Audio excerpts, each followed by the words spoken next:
Hi everyone, welcome to our sunset drive here at Nkuhuma and Arathusa Game Reserves in Sabi Sand, South Africa. My name's HT. We're going to find a slightly quieter drive, but it ended in a sighting of a leopard over the other side here, which we're going to go and check out later.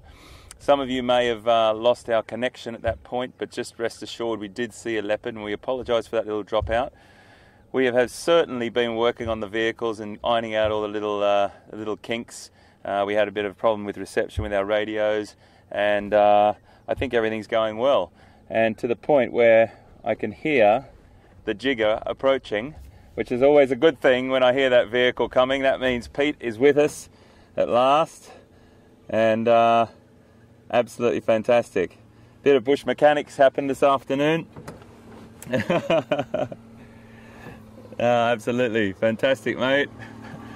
Brilliant. Hey, we're back. Well done, mate. Hello, everyone. Thank you. I am very happy, chappy. The better of the two vehicles is working again. The older. But yeah, just a quick backtrack. Very welcome to this side of the view as well. And actually, so really welcome to Sabi Sands.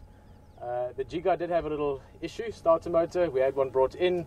Jason, thank you very much, Jason. They left early this morning, quite a long drive to where they could find it, and the mechanic from Nkuhuma helped us. So fantastic. I'm very happy. This is an older vehicle, but I love this car.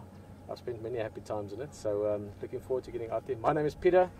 Brian on the camera, which you normally don't see very often, so there's an opportunity for you to look at Brian. And hiding a bit, we'll still get him out of his sunglasses for you sometime.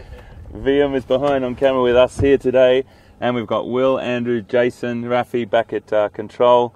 And we're really looking forward to getting out there. Temperature is 32 degrees, which is about 69, I think. No, sorry, more than that. 88 Fahrenheit. And we've got Alex back in control as well. Yes. So, without further ado... Sorry, I just have to interrupt. Hayden's thinking way too hard about this. We're out in the bush. We're going to have a lovely time. H, you found a leopard this morning right at the end of your drive. We did. And you've got radio comms again, which you're very happy about, so we can all talk to each other. That's lovely. I've got radio comms, which is a very nice thing. Yeah. I'm not guessing, and I can answer your questions, and so can Unless Pete. They're difficult. Laughing is good. Leopard, leave you guys to chat. Okay, you're going to head to Arathusa way, yeah? Yeah, I'm going to just go to Philemon's Dip Treehouse Dam. We had a look this morning. I'm just going to peek around. I mean, it is early, as actually it's not too hot, but it is hot, so he's probably sleeping. So I'm just sort of taking a lucky chance. Yeah. You're going to check that a little bit later again, huh? Yeah, absolutely. Yeah. So we're going to head to Sandy Patch. We're going to have a bit of a squiz up there, a bit of a feel around that area. We'll keep in comms with Pete and obviously cross over as soon as we find something. And if you find the leopard and it's not too busy from the other vehicles, I think maybe we should do a little rendezvous later. There. Yeah, that's right. Good one, mate. Have a good one, Brian. See you in a bit. Cheers, guys. Cheers. So, I think we should head. And I want to head back over that direction where there's a lot of activity, particularly with the hoofed animals, with the impala, and lots of animals being born over that way. We don't know what we'll see. It's not too bad, actually, in the sense, when I say bad, it's not too hot. So they probably will be hauled up at the moment, the bigger cats, but you never know. Like this morning, we saw that leopard at about 9:15, which is quite a late sighting for a leopard. But as we said, it was quite cool this morning, and I just got a little bit of a from Kunchi yesterday in the team, and his assistant directing today back at control. I have this massive problem with calling him Andrew. I have no idea what it is. Anyway, I've called him Andrew on camera. I just called him Andrew then, and I've really got to stop it. So we are going to head up this road, a little bit quiet as I came down here, but I'm going to dip into little roads and it was really great to get the vehicles, do some work on the vehicles today, and get things happening. The comms, the radios are working well. We had some good assistance from one of the radio specialists from Hoedspruit, which is a town about an hour from here, and we had to go to the bush mechanics a little bit. If a hammer couldn't fix it, it needed replacing. But we did it, and we did it as a team, which was great. It was very, very warm before. It was pretty tricky, but we're going to do a lovely, lovely loop up here. Pete's going to go and have a look and see if he can see any spoor, any tracks from that leopard, and we'll see how we get on. So again, apologies about the little dropouts earlier. I think that some people had a black screen but could hear audio and things like that, which is really frustrating, I know. But we were actually giving a send from here. We thought it was going through, but something was happening overseas where it was out of our control for the moment. So all these little tiny hiccups, we really do pay huge attention to, and you have to know that we work tirelessly to try and make this come through to you as seamlessly as possible. There always are going to be small dropouts due to topography, as I always say, but I know that you guys stick with us. I know that you're fantastically supportive, and we just love having you on board. So welcome to everyone, particularly all our regular safari participants, and to any new people that are on board today, welcome to you as well. We spend the next 3 hours crisscrossing, traversing the reserves, and doing the best we possibly can to bring you as much action and as many encounters as we possibly can from these 2 beautiful reserves in Sabi Sands, South Africa.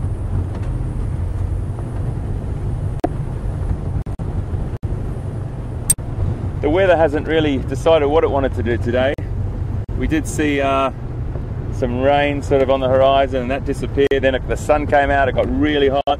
Now the sun's disappeared, it's up there trying, of course it's up there, it's just trying to peek its head through, but there's a very, very thick cloud cover, which is benefit to us in a way, because it cools down a little bit easier, or a bit earlier, sorry, and that means that we will have probably a chance of seeing any of the predators a bit earlier tonight.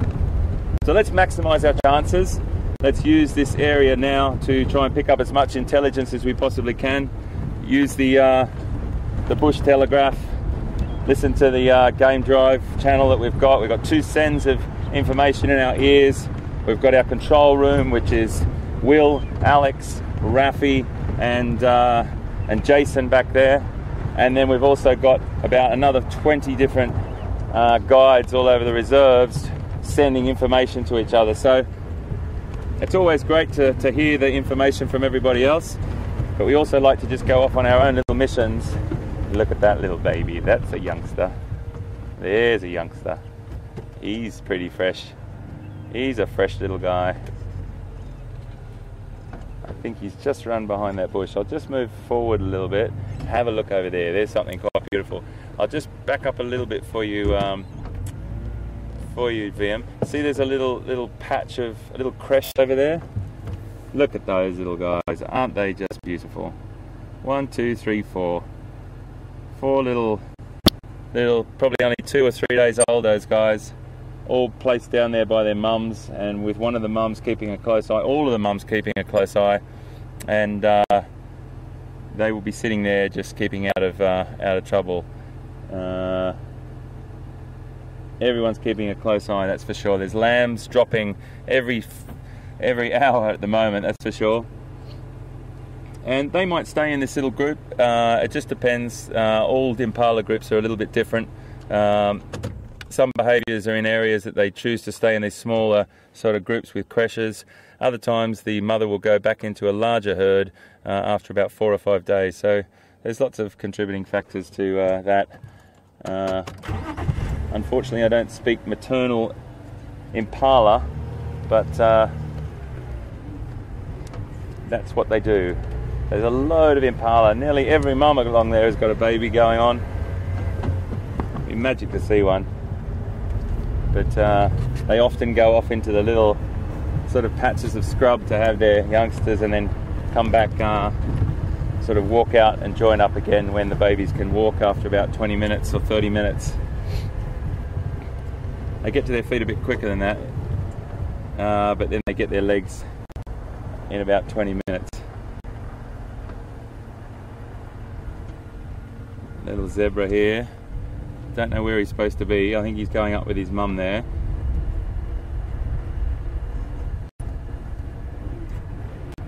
So she's pregnant as well. She's very pregnant. And she'll be dropping a new foal very shortly as well. Beautiful. Okay. Let's just have a little poke around here and see what we can find. I do want to go back down and just have a look at that leopard area. Now, that leopard we think was potentially one of the offspring of Karula. It was more than likely one of her other offspring. I'm just going to do a bit of research on that again tonight. We've been caught up with the cars and the vehicles this afternoon, but I'm going to do a bit more research on that. He's not very habituated to the vehicles yet, hence why he sort of trotted off, and I pulled right back, because the whole idea about habituating animals is just slowly, little bit by little bit. And if I was to carry on and try and follow him, he would have just run, and that would have been an imprint on him that we're something that actually does pursue him.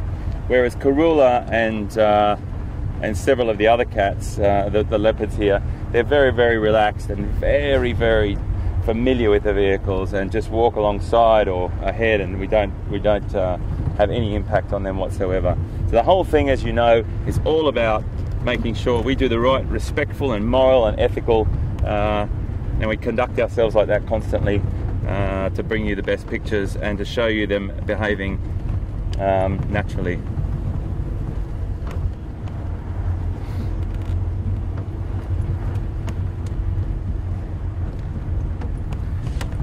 So it was one of those mornings this morning, another great example of you just don't know what's around the next corner.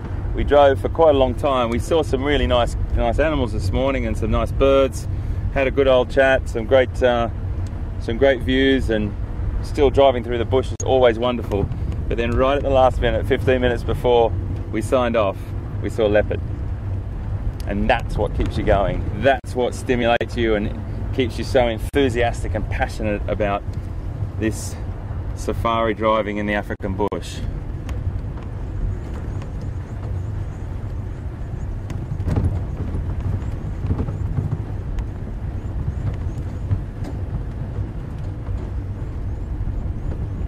Remember, you can send us any questions at questions@wildearth.tv. That's questions@wildearth.tv.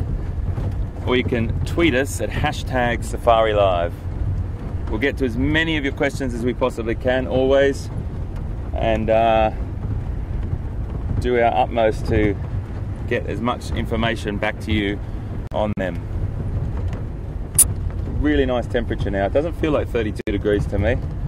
I don't know how long ago that was updated. Here's a lovely bird across here. See if we can just get a little glimpse of him and he doesn't fly off. See if we can get an eyeball on him first. Can you get him, Liam?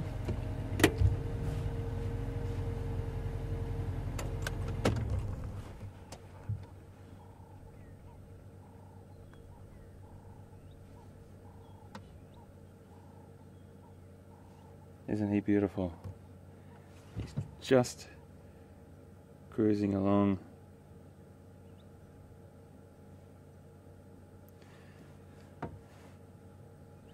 Now he is a black-bellied bustard, spelt B-U-S-T-A-R-D, black-bellied bustard, and he's a beautiful bird.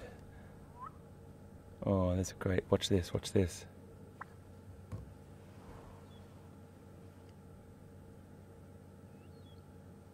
Isn't that fantastic? We heard him vocalize. Moving very, very slowly through the undergrowth, the vegetation there. It's going to move down. Lovely bird to add to our list. Black-bellied bustard. A little ways off.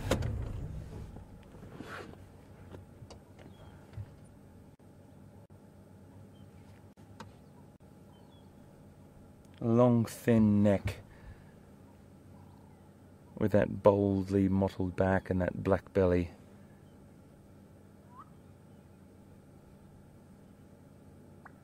Oh, isn't that lovely?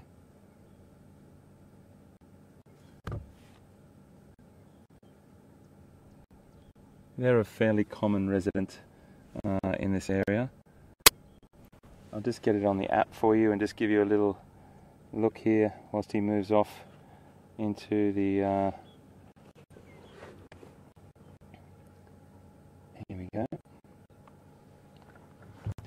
That's him there. Black foreneck there. This is the female just below. She doesn't have quite a striking coloration. And that's what they look like when they're flying. They'll fly for short distances. They're a ground-dwelling bird. They're quite a large bustard. And the males do that fantastic call, but this is what it sounds like. It's a fantastic call, isn't it? Hear that again?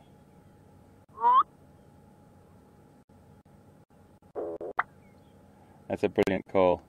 And that's the sort of thing that these apps are fantastic for, is for hearing the call and having a really close look at the colour variation and the difference between the male and the female. Sometimes these birds move off quite quickly into the vegetation, and it's hard to get an eyeball on them. He just vocalised again. But one of the great things about that app is you can get a really good look, double check that it's the right bird, and then do the call. We just heard the call, so we're right on the money. Another bird for our list, black-bellied bustard. Fantastic work. We're building quite a good list now.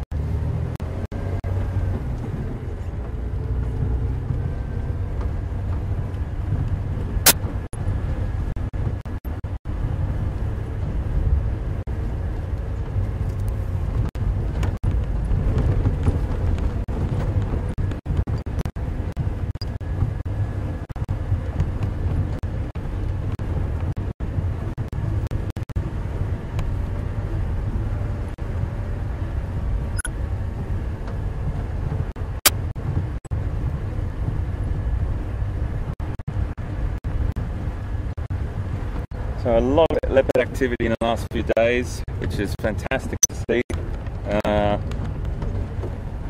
We will definitely keep our ears to the radio for any lion, any other predators that we hear. Pete's gone over to Arathusa, so he'll have a good handle on what's going on over there. I'm going to stick on Nkuhuma again, just work my way through the reserve and see what else we can find here. So glad to see Jigger back on the road and Pete and both of us back in the vehicles. It's exactly how it's meant to be. But these hiccups happen with vehicles. Sometimes they work quite hard, but at the same time we respect them hugely. We drive them with respect. You know, sometimes we've got to use them for what they're built for, and that's going through the bush and getting into really tight spots. But we make sure that they're all very well looked after.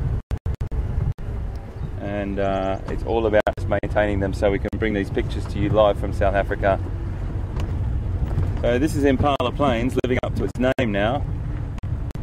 Have a little look up there. There's a lovely herd of impala, and off in the background there's a lovely small herd of wildebeest grazing on that beautiful flush of green grass that's come through.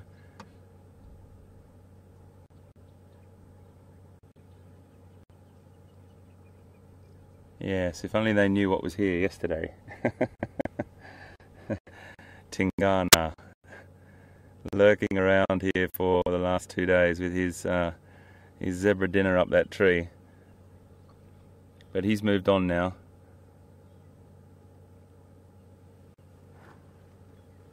Lots of youngsters getting their feet, getting up to speed, building their strength. Okay.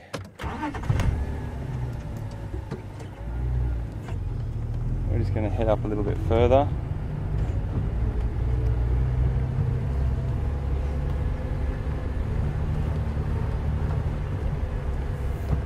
Okay, I think Pete's probably stopped at one of the dams on the way to Arathusa, and he's got some buffalo drinking down there. So across to him, I'm going to make my way down now and just see if we can find anything else, and we'll come back just now.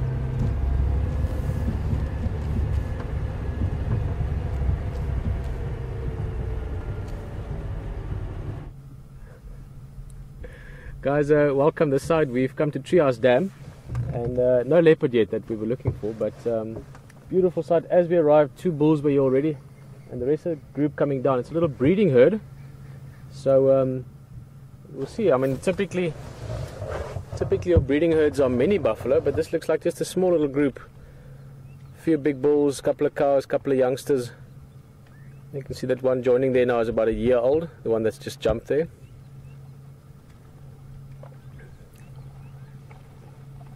You can see those ones at the back, nice and thirsty. Now it's very relaxed when you see a small group like this. It's actually it's a tiny little group for a breeding herd, so maybe they've just splintered off from a larger herd for the moment. But quite often this time of year, because the waterholes are getting low before the big rains come, you will find the big herds, when they go down to the water, that last couple hundred yards, they sort of stampede down to the water, especially when the water is not that much. In other words, when there's competition amongst the individuals for water, but also once you've got 200 or 300 buffalo all going into the water to try and get to the clean water, they churn it into sort of a muddy soup quite quickly. So you quite often get a bit of a race for it, but in this case, I mean, we're looking at how many buff there? 1, 2, 3, 4, 5, 6, 7, 8, 9, 10, about 11 or 12 buffalo. So lots of water for all of them. I'm not seeing the elusive hippo from this waterhole. I know HT's been looking at it quite a bit and building up a little relationship or story around it. But for the moment, I only see these buffalo enjoying a drink.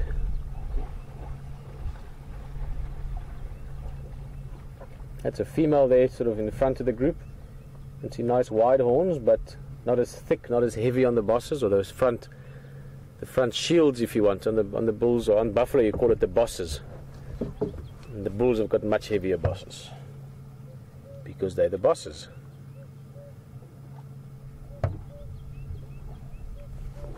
Oh.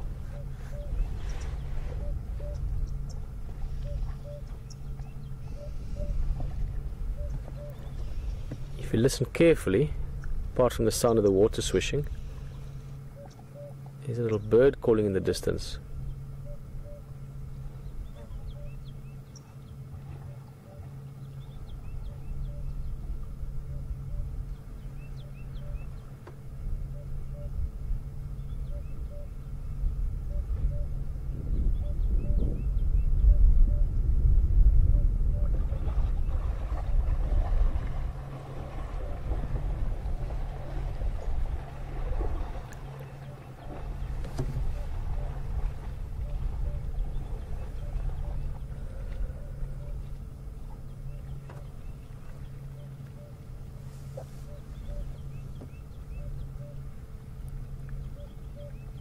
Here you can hear the bird again. It's a cuckoo, red-chested cuckoo.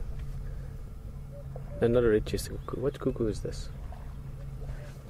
I have to double check that actually. I thought at first it was an emerald spotted dove calling, but then I heard the call didn't go into that sort of ascendance like you find with them.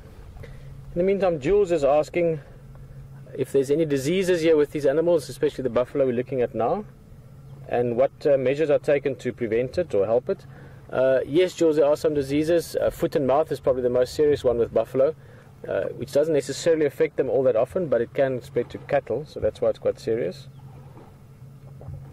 But we don't take any preventative measures. These are wild animals that live a totally wild life, and we do prevent, in the case of buffalo, actually, them from moving into certain parts or large parts of the country to prevent them from getting in touch with cattle. So that would be a preventative measure, not for the buffalo specifically, but to prevent them from getting into touch with animals that might be affected by it.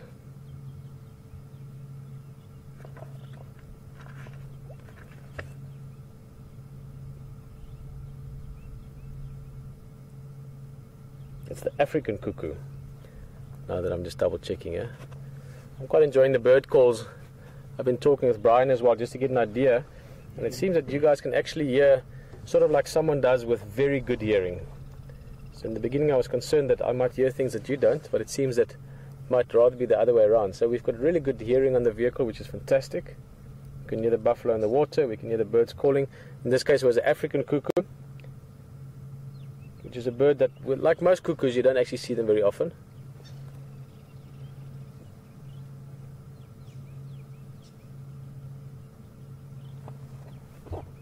See, most cuckoos don't want to be seen because they're not very popular amongst other birds. Many or all of you might know, or some of you might know, that cuckoos often lay their eggs in other birds' nests. They're what they call brood parasites. And those eggs, when they hatch, will be raised by those other birds, normally to the detriment of those birds' offspring.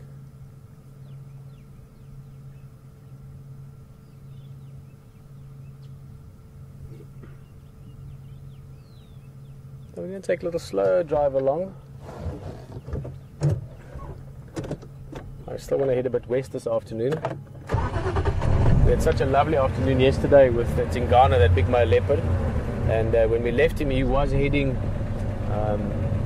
sort of southwest into the Arathusa area. So he might be found again, although at the same time he was busy patrolling or sort of going around the boundaries of his territory. So he could have covered a lot of ground last night as well. But we'll see. And then close to sunset, we're back in this area. We didn't find this young male that we're looking for. HT will look around for it later again. Vehicles, also 2 game drive vehicles from. So as the afternoon progresses, I hope that we might find that young leopard.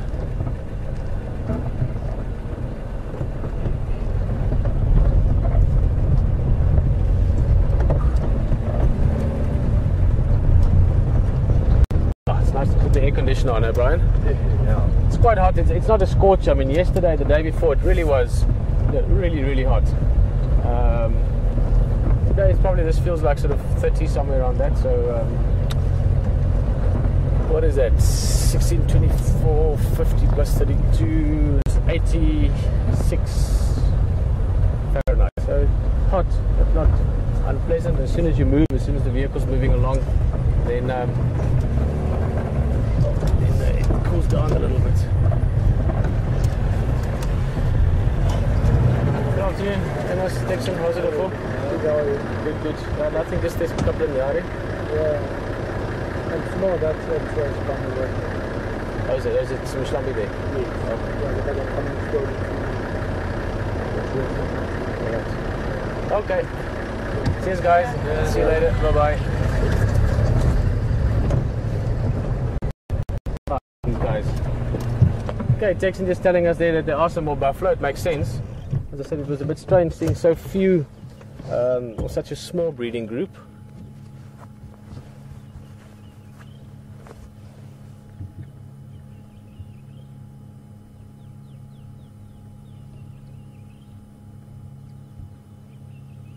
So Texan was saying that a bit further back on the road here, there is more of the herd. So I presume they've probably come for a drink earlier already, had a good drink, and this little sort of splinter group just came for either a second drink or maybe they joined the group later, something like that. So it makes more sense.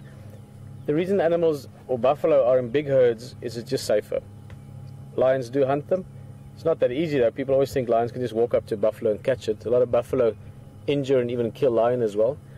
But in big groups, 50, 100, 200, 300 buffalo, you are just much safer in terms of the numbers. Also in terms of being able to chase the lions off. These big bulls, like the guys we're looking at now, they will band together, and 3 or 4 of them can very often discourage lion from hunting or chase them away even. So there is a big benefit in the bigger herds, which is why a little group like this, 11, 12, like we saw, doesn't really make sense. You don't see breeding herds that size in this part of the world. They're ambling off.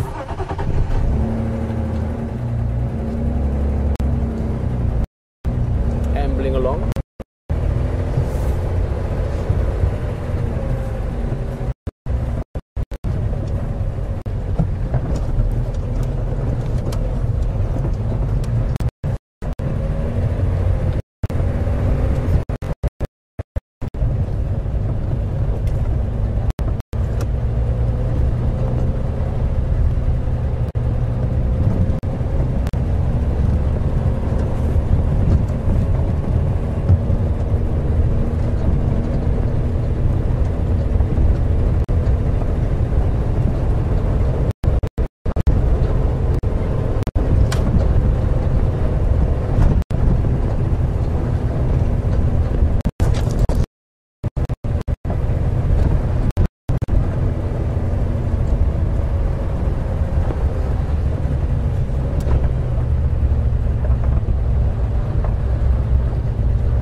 lots of signs when you're sort of close to the area of a waterhole. Just looking at the road, there's obviously the buffalo tracks, but also clear signs of elephants. Maybe I didn't stop for it now, but maybe digging out some roots. So somewhere in the course of the morning, some ellies around, buffalo, especially this time of year. It's hot. We've only had a little bit of rain, so there's not stagnant water everywhere. Once the big rains come and we've had one or two good soakings, then there's water everywhere, and it changes the dynamic of wildlife and waterholes quite a bit. Even wildlife, because they can go to different areas. This is a very special time in the bush. This sort of early summer, but the late part of the dry season. So early summer before the big rains come. Even though I love the big rains, I'll be honest, the big rains, it's awesome. I mean, it's beautiful to behold, just the event. But also once it all goes really green, and then there's so much life that comes with it, all the insects and birds and everything that goes on with it. Lots of life. You can stop anywhere. There's just lots of sounds. All the birds are calling, and you can hear the insects buzzing, and at night as well, lots of activity. And obviously once you've got the small things, and things, there's just a sort of explosion of life. So summertime, not for going to the beach, but also for going to the bush. It's a question I often did, or I go, what's the best time to go to the bush? When should we go? And I always tell as soon as you can. When you have the time, it's the best time. There's no best time. Yes, there's beautiful kudu.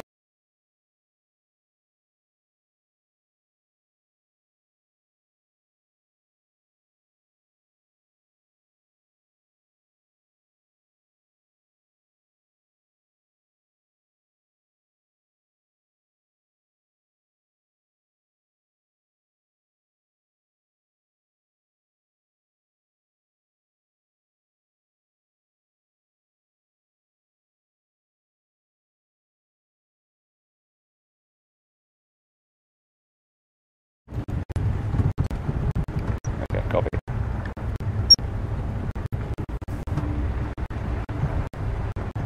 We're just up around this area we like to call Sandy Patch Road, and always a lot of activity here with ungulates, which are the horned animals. Quite at the moment, if they're moving through, we might just peel off down here to see what we can see.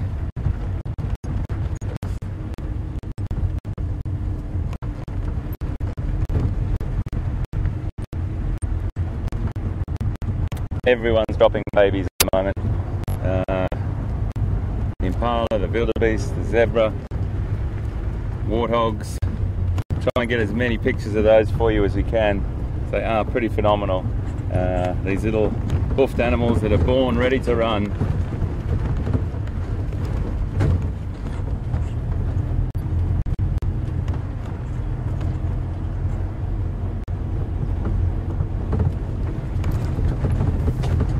I like this stretch of road here. You can see it's quite sandy, hence the name. But really nice area for game viewing. Really nice vegetation as well. Good mixture. Nice cover for leopard. And this is where we even saw line a couple of days back as well. I wonder where those two boys are that we saw, probably edging their way around, trying to gain some confidence and build up their strength. Eventually they will take on a pride and try and gain dominancy. I look back at some of my photos the other night I took of those line, and their manes were incredibly blonde, really blonde manes. They will get a bit of a darker tinge to them, but the coloration is just goes from very, very blonde to very, very dark. It just depends on the genetic line of the genetic line of the line.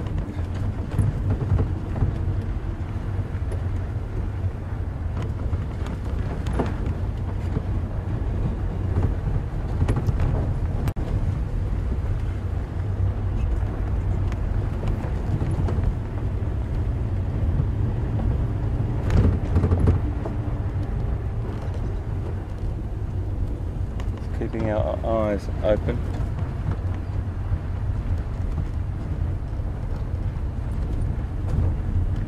I like this area right here. I find this really fantastic landscape.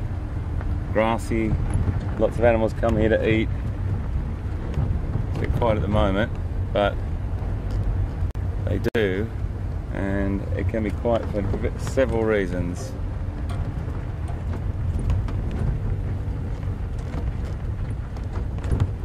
Very, very quiet, and I'm wondering why. There's normally animals all over here, and sometimes when there's a predator present,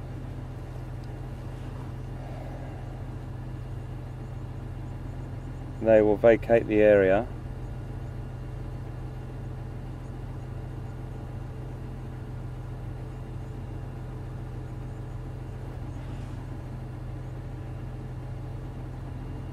And other times prey animals like to keep an eye on their predators.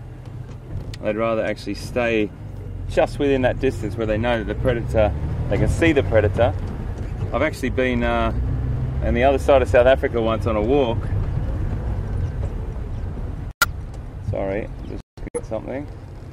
On a walk, and a couple of antelope saw us walking through and kept their eye on us and followed us actually at their distance to keep out their eye on us. And they can do that with predators as well, just so they know exactly where the predator is.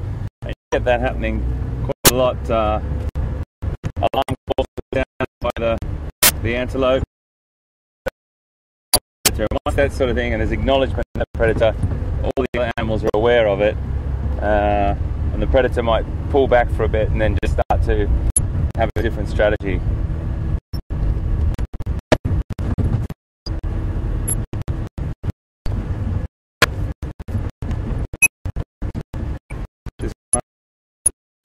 Folks, excuse me. Thanks, mate.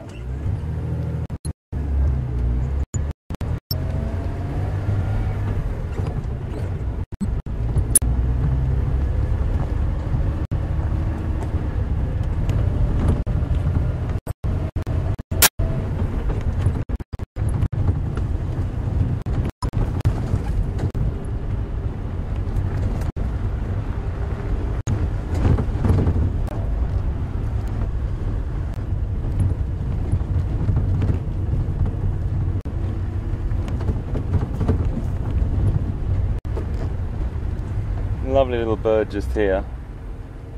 He's nicely framed there and quite close to us, so I think we'll stop.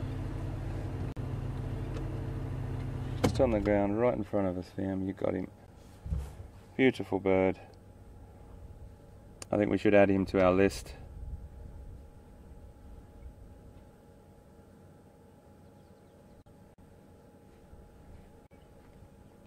Lovely little bird called a crowned lapwing. He used to be called a crowned plover, but the name has been changed to lapwing, and that beautiful distinctive crown on his head there. Both the female have them when they're juveniles, they have that crown as well, and they do that funny little run where they're just looking for food. They're another common resident. They're sort of found in this sort of short grassland or around the edge of dams and things like that.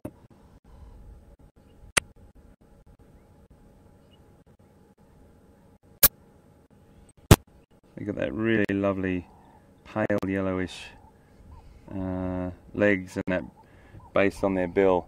If you have a look here on the app, I'll just give you a little look up a bit closer.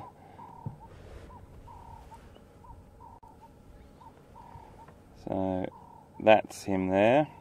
Crowned lapwing, or the alternative name plover, just there. That beautiful brown buff colour. Little tiny yellow sort of saddle on the juvenile's beak and red on the adults. And that's what they look like when they fly. And this is what they sound like. They've got this fantastic, another quintessential African bird call.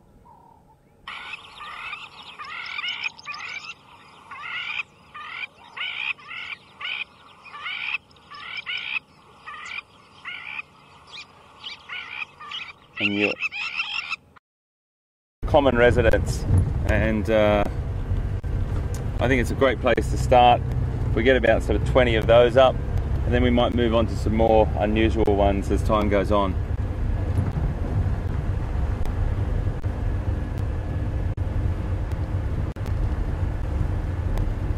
Just having a look down these, we're going to crisscross these roads, make our way down to Buffelshoek Dam again.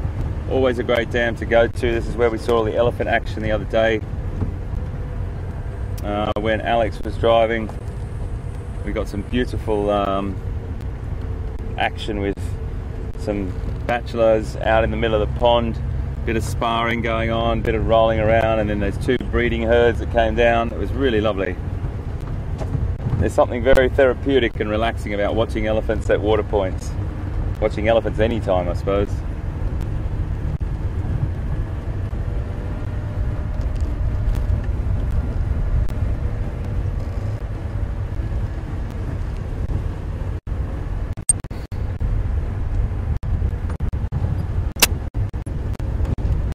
There's dozens and dozens of birds as well that are really beautiful and have got a great song, but they're what we call LBJs, and I think anyone that's sort of into birding a little bit knows what I mean by an LBJ. They're still really important, but they're little brown jobbies. They're little brown jobs, you know. They're brown. They're not incredibly distinctive in their markings, and they're quite hard to see.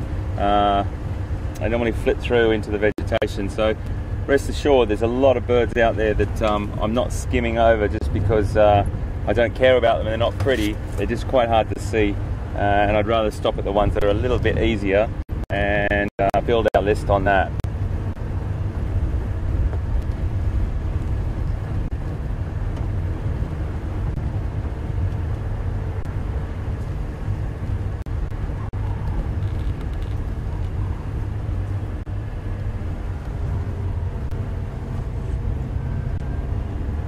Quite thick through here. We often see elephant around these areas here. Elephants, after they've drunk, or retire to these more secluded, not always, but these sort of more secluded little, bit more heavily vegetated areas, and they're a bit cooler in there as well during the day than being in the exposed sun.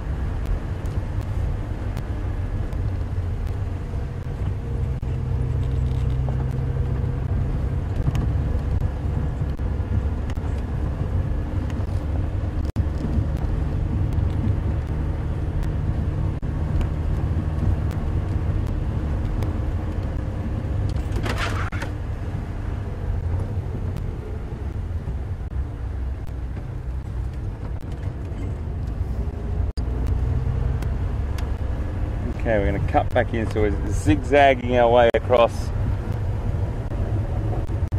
the sort of eastern side of the reserve.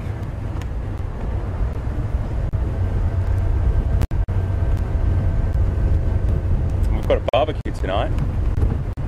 We're all very excited about that. We've got a barbecue tonight with some of the guides are coming over from some of the from Arathusa and Nkuhuma, all getting together and having a good old chat, and really looking forward to that. It's always great to talk to the guides. There's some sensational, really knowledgeable people that work in this field, and everyone shares information. They know the places like the back of their hand. They live, breathe, eat, drink it, and they always share with us, which is really, really generous, and we really appreciate it.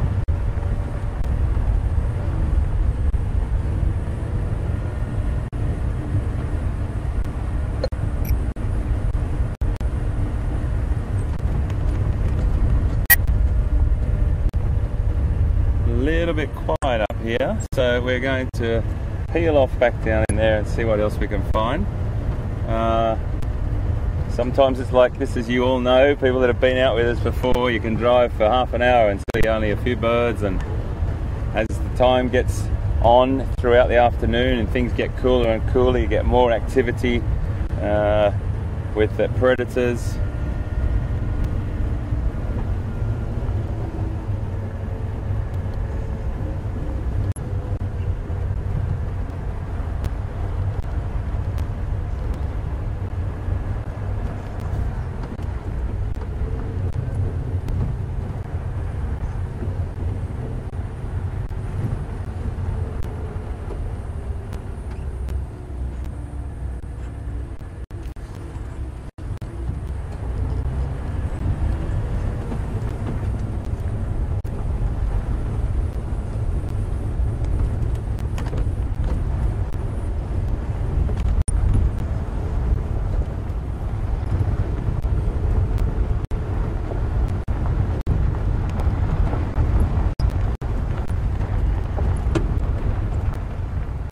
Down that road there. You know what I'm like. Every time I drive past a road that I don't mean to go down, I'll reverse and go down it. A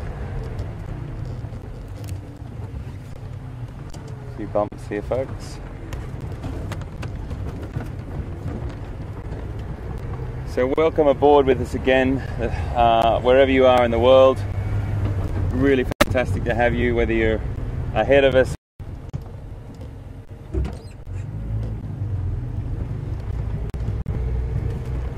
A bit bumpy down here, folks, but it's a great little track that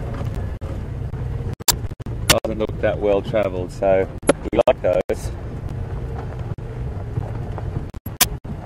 A little bit bumpy, folks. Go nice and slow.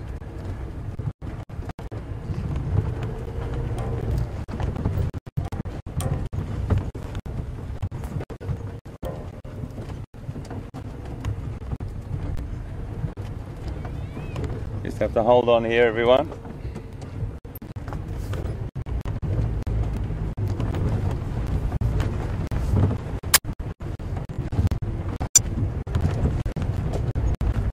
Okay, that's the worst of it.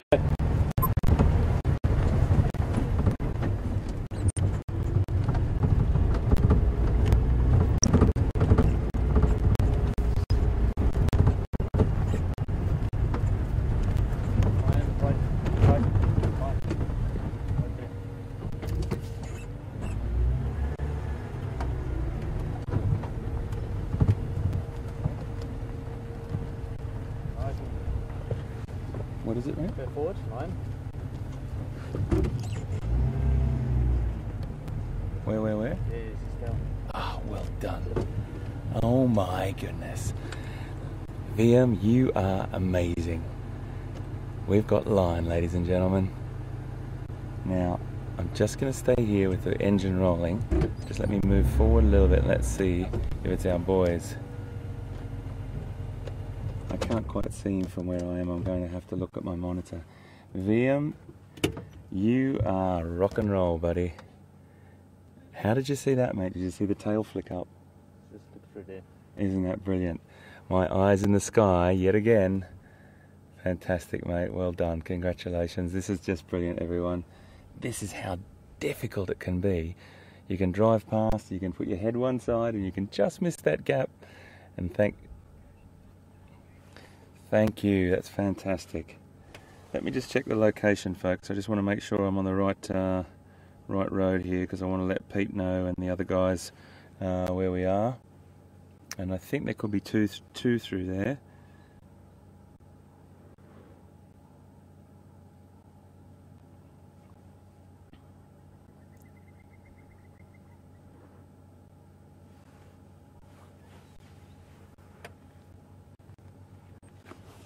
I'm just going to call Peter and give him the location so he can put a word out on the radio.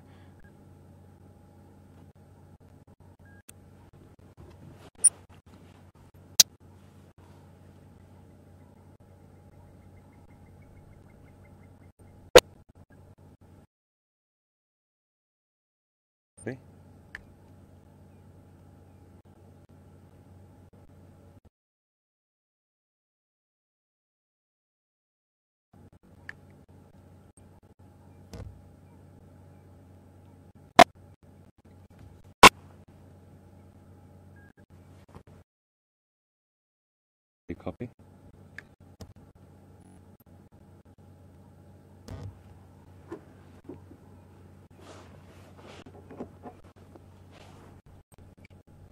Control D, copy.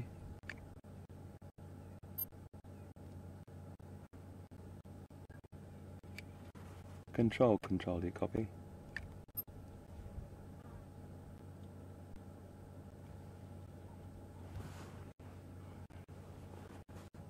Okay, mate, you okay if I just go channel 1 to tell Pete?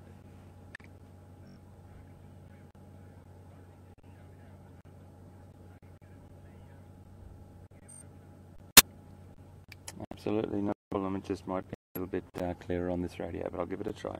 Stand by.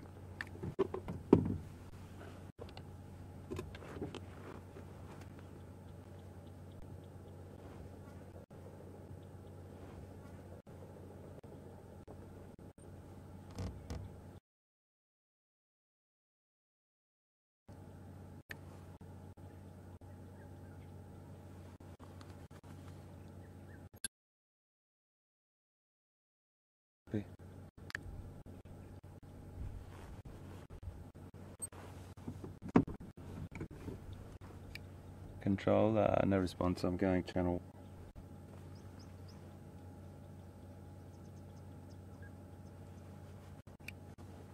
Control D, copy.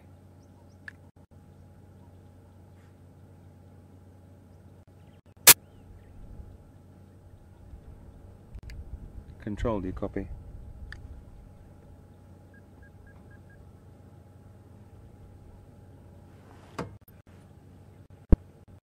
Control. Just stand by for me.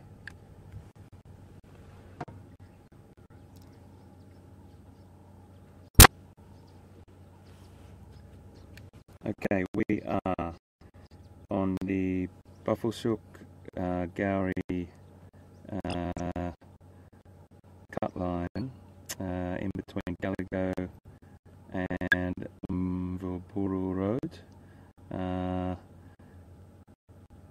And if he drives along that Buffelshoek Gowrie cut line towards Buffelshoek Dam, he'll see my vehicle parked about probably 50 metres off the road.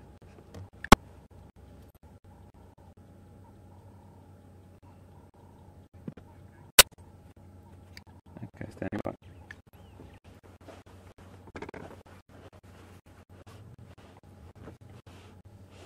Well done, mate. Fantastic. There's two there.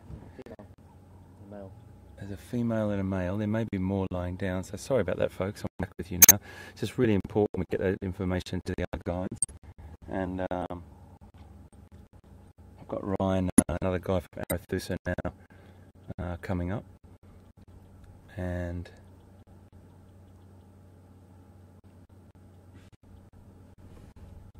okay, how many's there? I think there's another female. So there's two females by the looks of things, and a young male.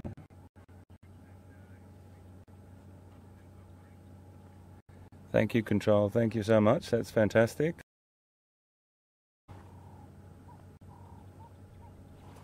So there is two vehicles on location.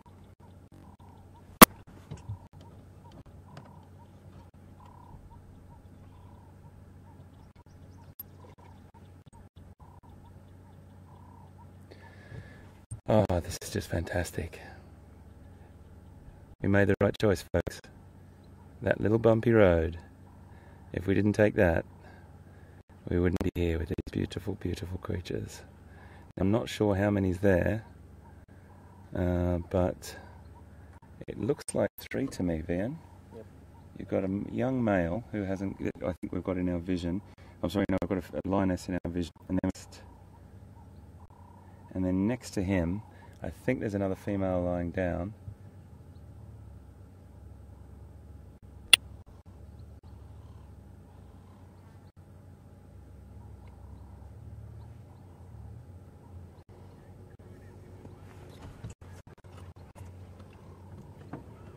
We might move on in. I'm just going to wait for Ryan, our one of the other guides, to come up and just have a chat with him to let him know.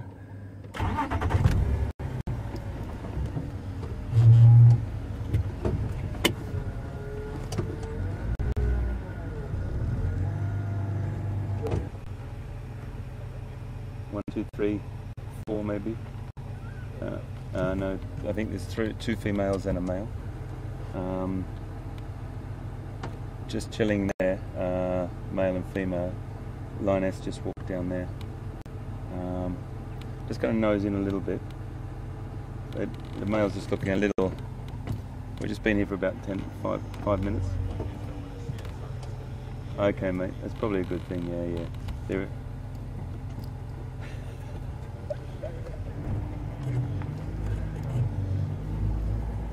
Ryan, I reckon if I nudge into the front there, mate, you'll get in just there, buddy. It's going to go in nice and slow, folks. Just gently.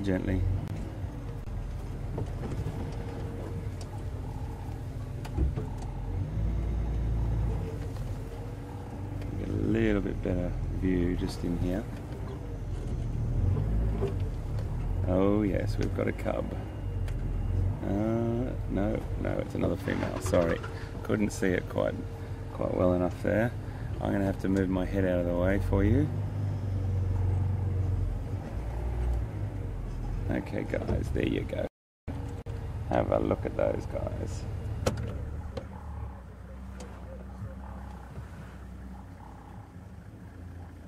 Isn't that beautiful, folks? And that's all thanks to this wonderful cameraman that I have here, who is my eyes in the sky. Liam, buddy. Okay, mate.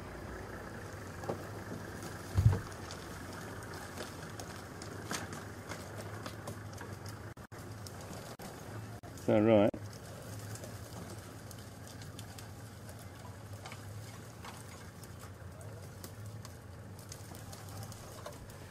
I've got my head down here, folks, so I'm just a little bit. I'm just wondering if I can swing the other side, Liam. Is that okay? Yeah. If I go that way. Is that still good? Okay, great. Now I can talk to you. Isn't that lovely?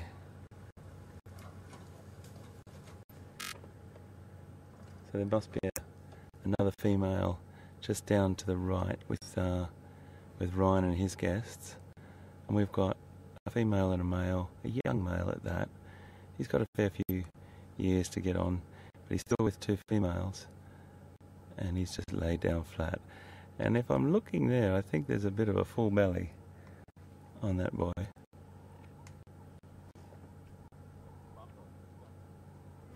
More.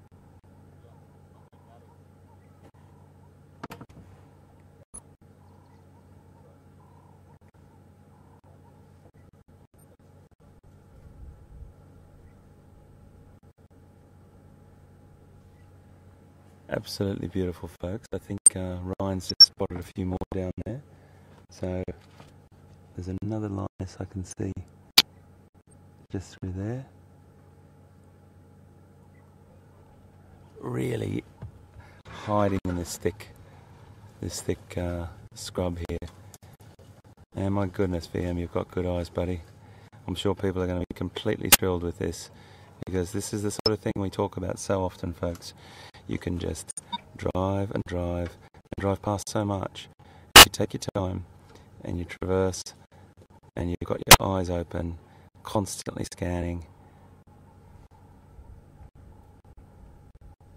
You get results, and we have won the jackpot. It is so fantastic. They're really hot.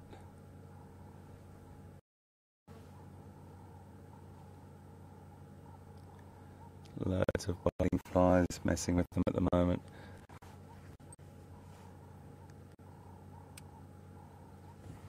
It's a really lovely shot, VM. It's nicely framed there, isn't it? Look at that.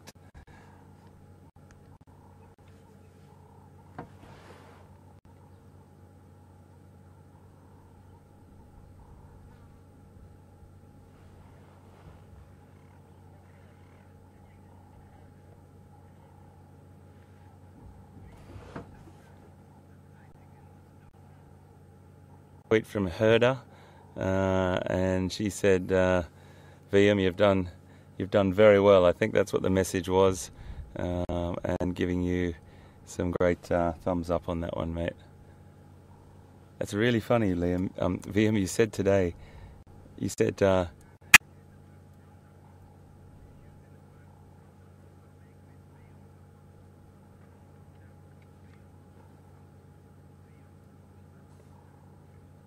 Right, I get it. I'm terribly sorry. I just got a message from control.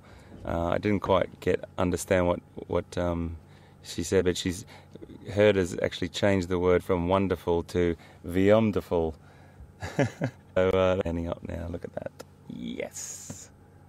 How lucky are we? Oh. And he's coming over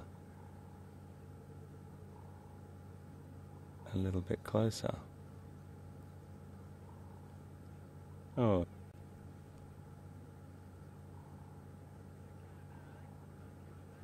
Yeah, I'm trying to find, I think Ryan is with a kill, and I'm just trying to figure out where. She's just laid down, he's just laid down.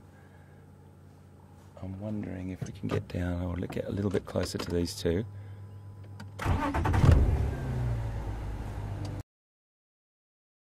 Copy.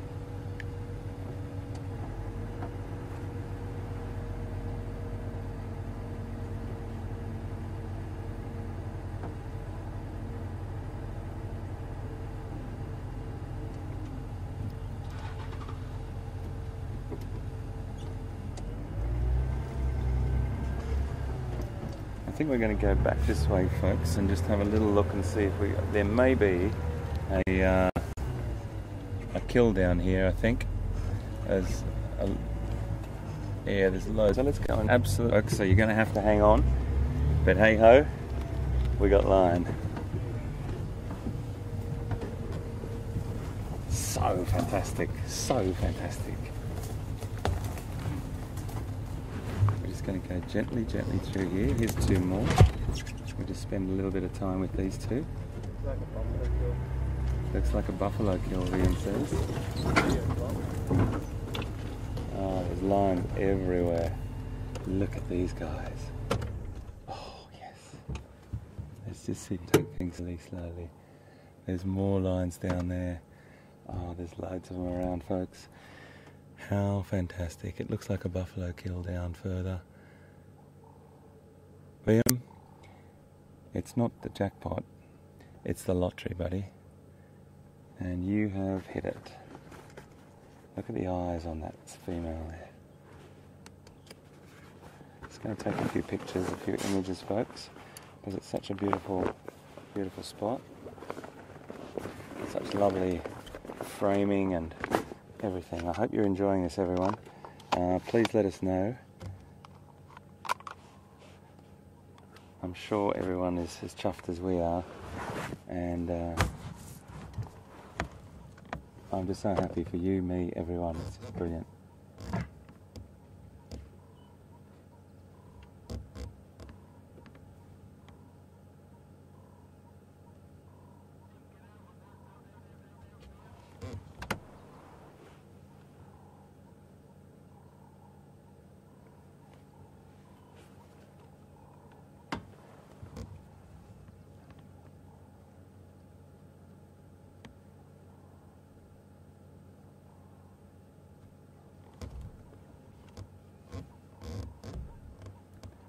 We're just going to sit with these guys for a little bit longer. I think much longer, actually. I'm sure everyone's okay with that. We've got, at the moment, I can count 1, 2, 3, 4. I can see another 2 females down the bottom there. 5, 6. I'm not sure if it's a buffalo or a wildebeest, actually, mate. But we'll soon see. Maybe it is buffalo. So beautiful. And they look like they've all eaten and now just resting up. Oh, there's another one just behind here now. This is a great indication of how hard it is to see a lion. Let's just have a look. Liam's just going to pan to the right. Just pan to the right, gently, slowly, and bang. There's another one. Bingo. And I didn't even see her till I just moved to the side of that tree. And you really do see that fantastic camouflage. They can lie down and they can be nearly indistinguishable in about 30 to 40 centimetres of grass if they're lying flat on their side. So on a walking situation, you can walk onto line very, very easily. You've got to have your wits about you. But these guys are full bellies. Beautiful. I think we're just going to roll down here and sit behind these three lines here and get another little look. I'm sure everyone's okay with that. I'm just going to roll actually, so be nice and quiet.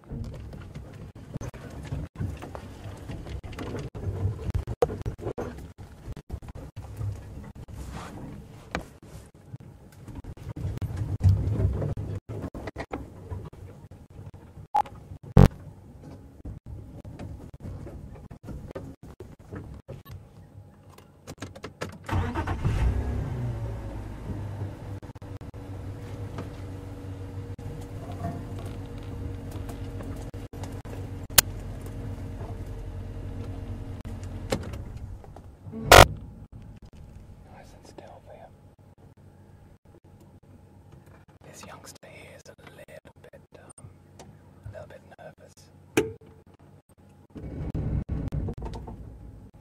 So we'll just stay nice and still.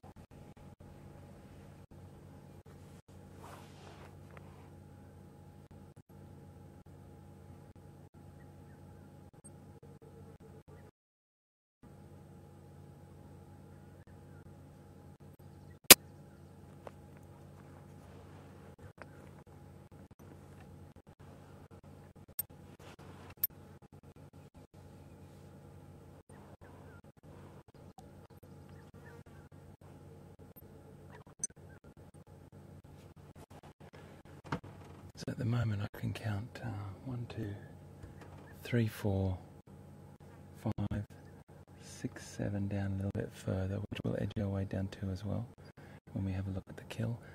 And wow, we've struck gold.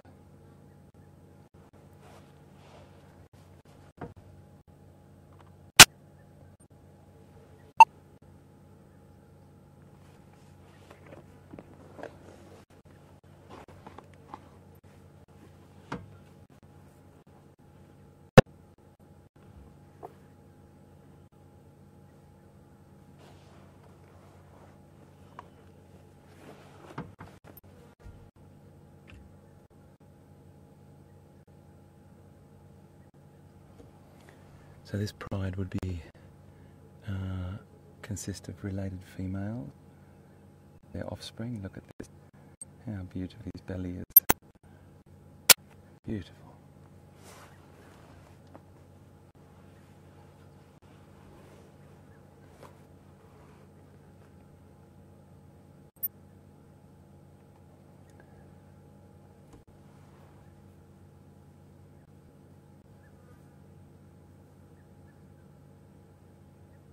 So I'm not sure how many other animals are down there. We'll just have a look in a second. It looks like 1, 2, 3, 4, 5, 6 to me at the moment.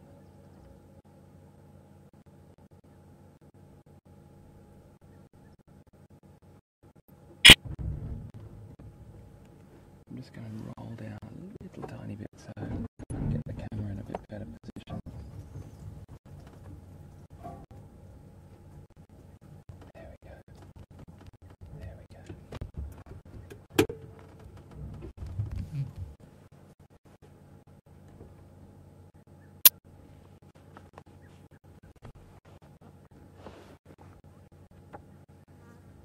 So beautiful.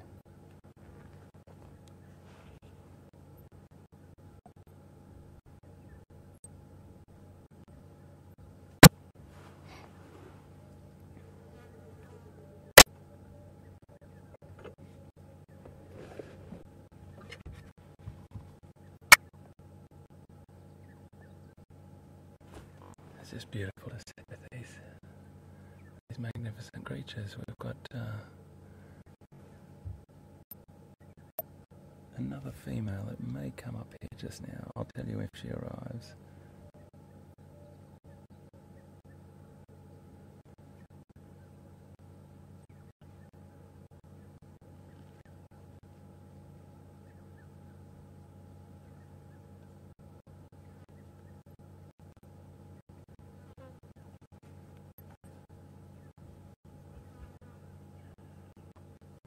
just to share with you the feeling that we have right now, because you're right here with us, but we're surrounded pretty much by lions at the moment. They're only about 5 metres away from us, which is a pretty astounding feeling, I must admit, and it's a humbling experience as well.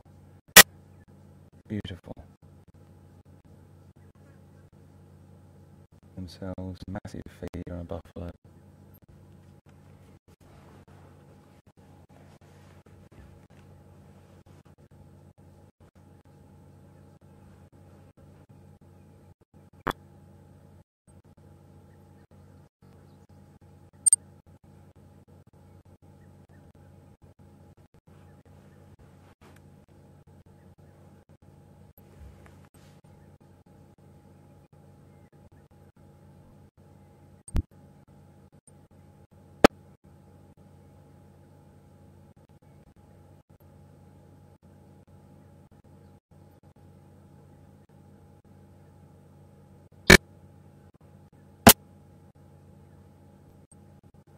Just made it.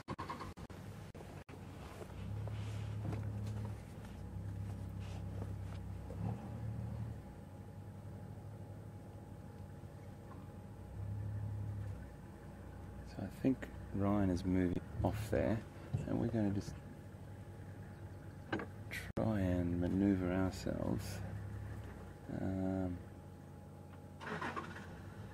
down to where he was and have a look at this kill and show you this kill.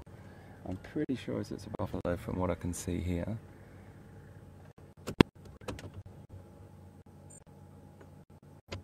Just going to roll down a little bit. I have to tell you folks that the lions are actually more comfortable with us starting the engine than me just rolling down silently what I did before. They know what the engine is in the vehicle. We'll just play. Look at you.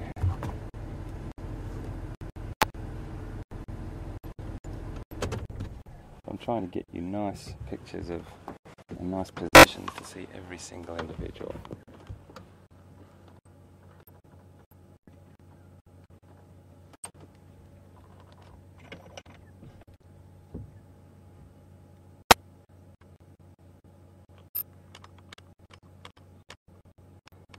I'm going to take a couple of shots here. Wait for him to look back at the camera. Sorry about that, folks. I'm just putting my handbrake on. Apologies about the bump. He's magic, isn't he?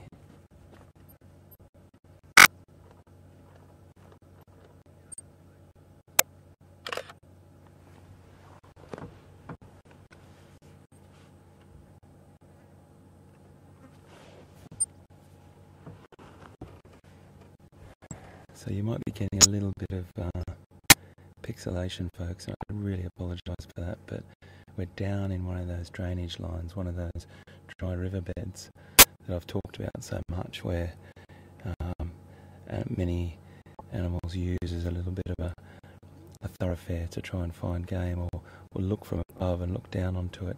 So we're down topographically.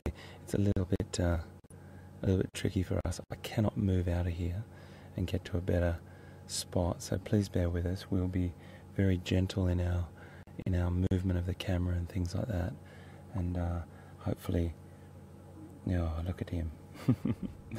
Hopefully we'll just get fantastic pictures to you for as long as we can.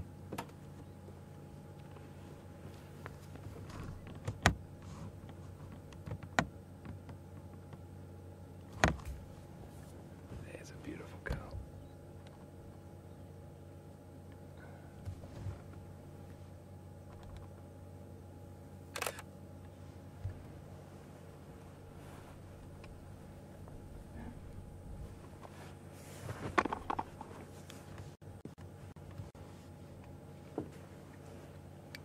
Control, do you copy? Any news on Pete, mate?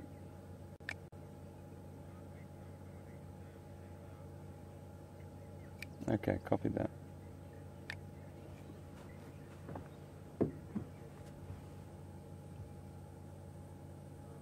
So Peter's quite a long way away from me here, so he's going to carry on looking over on Arethusa, and we'll catch up with him later.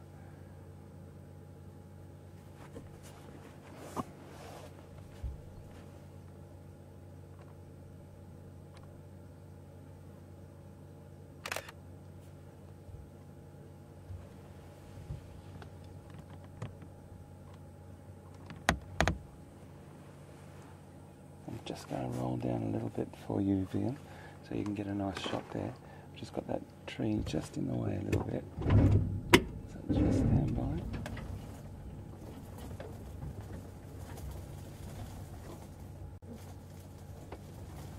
That's about the best I can do there.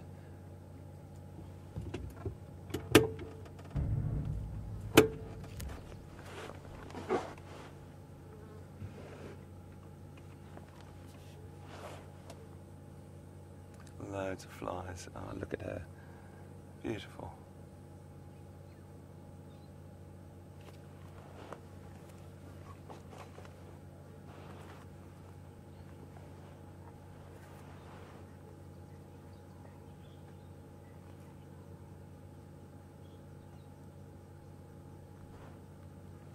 That's beautiful. That's really beautiful.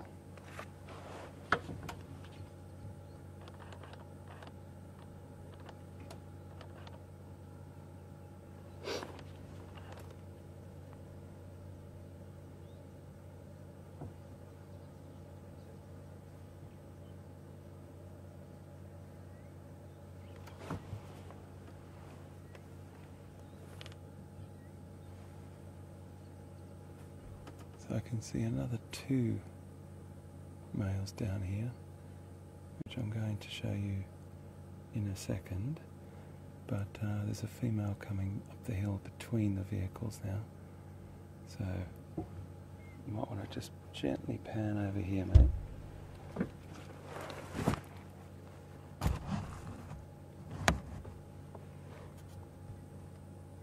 Oh, she might just lay down there.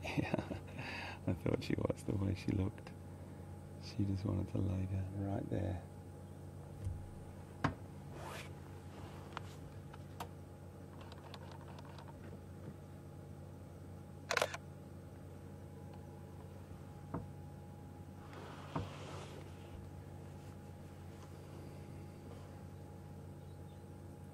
Going down to see, you might see a lovely bit of greeting behaviour here. That could be his mum. He might rub faces with her. Yep. Sure enough. He's gone down to see his mum. And he might lie down with her, or he might go down for a little bit more of a feed. And we're just going to nose around in a second so we can see that. What I don't want to do is block the vision of the pride, particularly this mother here with the other animal behind us. So we're just going to sit for a bit. I'm sure you're all absolutely fine with that, and just be with this fantastic pride of 1, 2, 3, 4, 5, 6, 7, I think at the moment.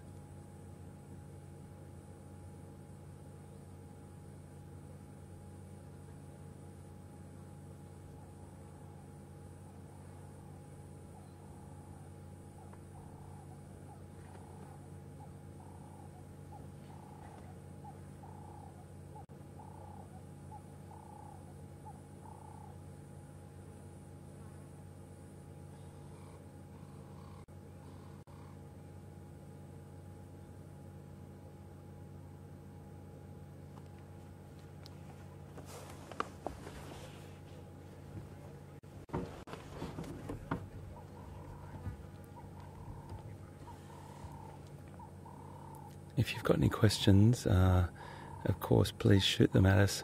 Fire away. It's questions@wildearth.tv or #SafariLive, and we'd be more than happy to discuss anything that you're watching right now.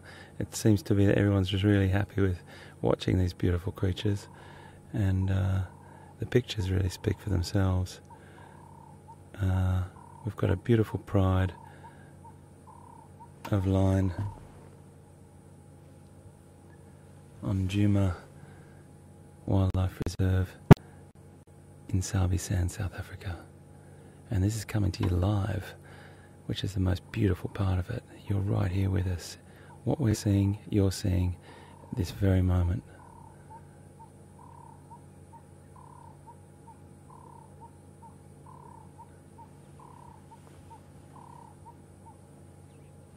Here comes that female.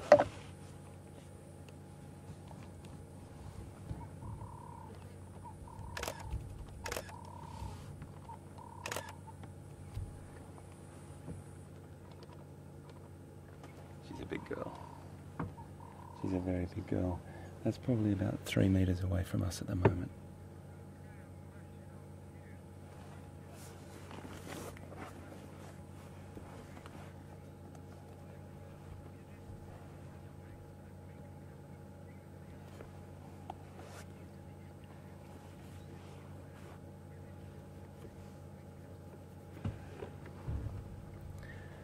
We just got a question from Maureen Blackburn in the UK. Maureen, fantastic question. And I have to tell you now, the answer to your question is yes, straight away.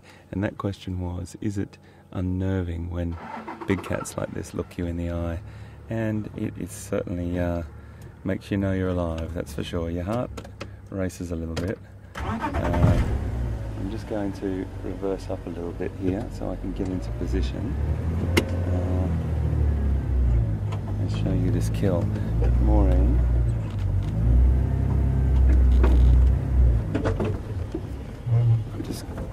I'm just moving down where Ryan was in position to show you where the kill is and who else is down there, however many other animals are. And it is a buffalo. And that is pretty spectacular.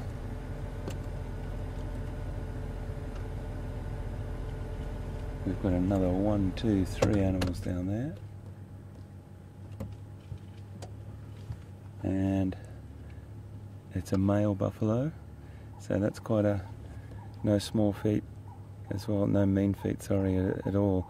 It's a big animal, and they've worked together and pull that buffalo down, and that will feed them for a couple of days. So they'll be lingering around here and spending as much time finishing off this beast and gorging themselves on that, sleeping around this area, protecting the kill as well. Really important that they protect the kill from other predators, particularly hyena.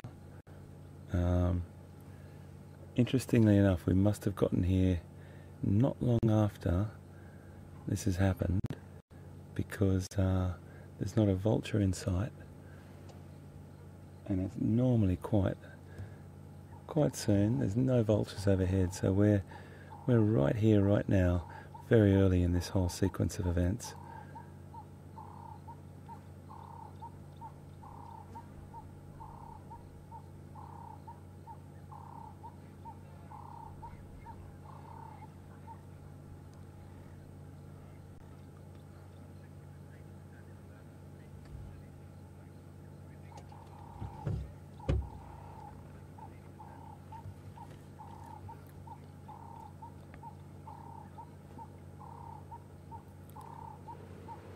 So not only when we came down here did I have to learn all the leopard, and I'm still doing that with your help and studying their facial markings, etc.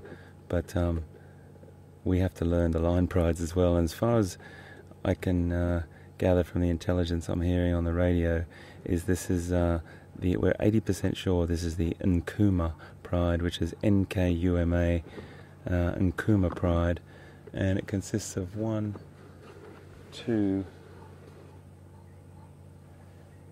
youngsters I can see down there. 1, 2, 3, 4, 5 line and a young male. So that's who I can see. Maybe a few more up in the grass behind us, lying down, just digesting this massive meal that they've brought down. But as far as we're aware, this is the Nkuhuma pride, and we'll do a bit more research on that tonight and confirm for you tomorrow.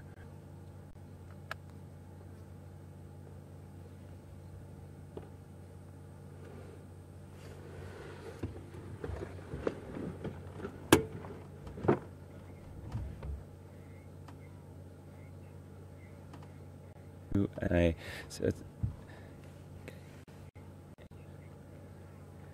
the spelling is Nkuhuma. I do apologise about that. Nkuhuma is the spelling of the name of this pride.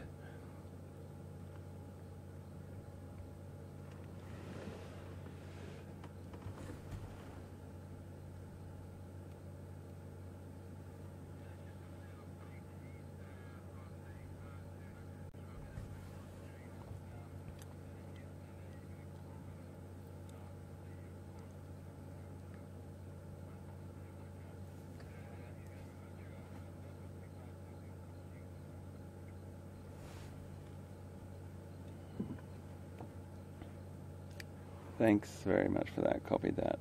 We've got some really great action going on behind us as well. So folks, now we're really surrounded. We'll be able to come back here for the next couple of days and get to know this pride a little bit more. It's just a fantastic thing, and we would never have known unless VM saw that wonderful glance out of the corner of his eye. And I'm sorry about it all. We drove and around the next corner. Do you remember when we took that little bumpy track to the side, and I said this is going to be a bit bumpy? That was the key. That was and that's just, we'll keep that philosophy all the time, everyone. If I drive past a road, I'll actually reverse up and go down it, because this is what happens. And VM, my eyes in the sky, spotted them. So happy. And beautiful pictures, VM, really beautiful pictures. So VM's showing you.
So we just got a great question from Jackie's class again.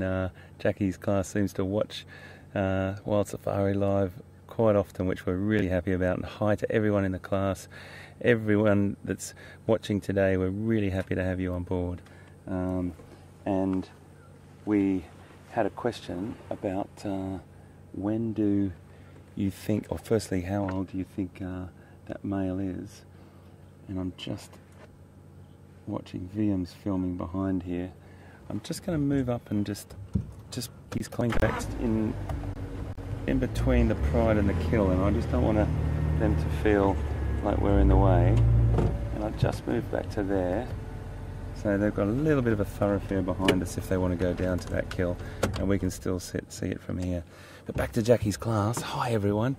And the other thing I need to say is Charlie has asked a fantastic question about, firstly, how old is the male? Let's get a little picture of the male just here for you, Charlie, and everyone else in the class. There's the male just there. Okay, so there's the male, and how old do we think he is? He's probably about 2.5, 3 years old, maybe about that.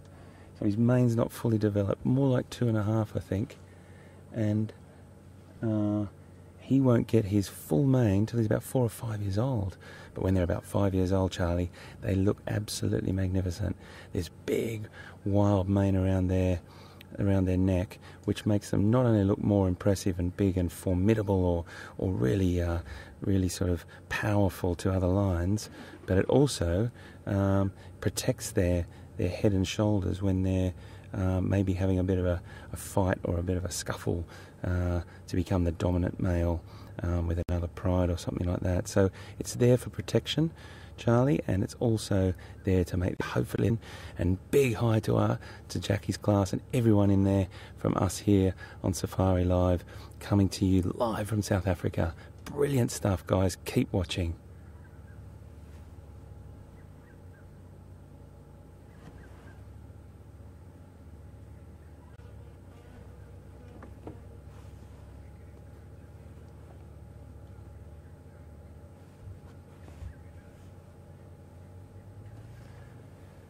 And I probably should add a little bit to other school classes around the world. Anyone that wants to watch Safari Live, please, if we see the class come in an email, we'll definitely come to you if we can and make sure that we answer as many questions as we possibly can. Really fantastic.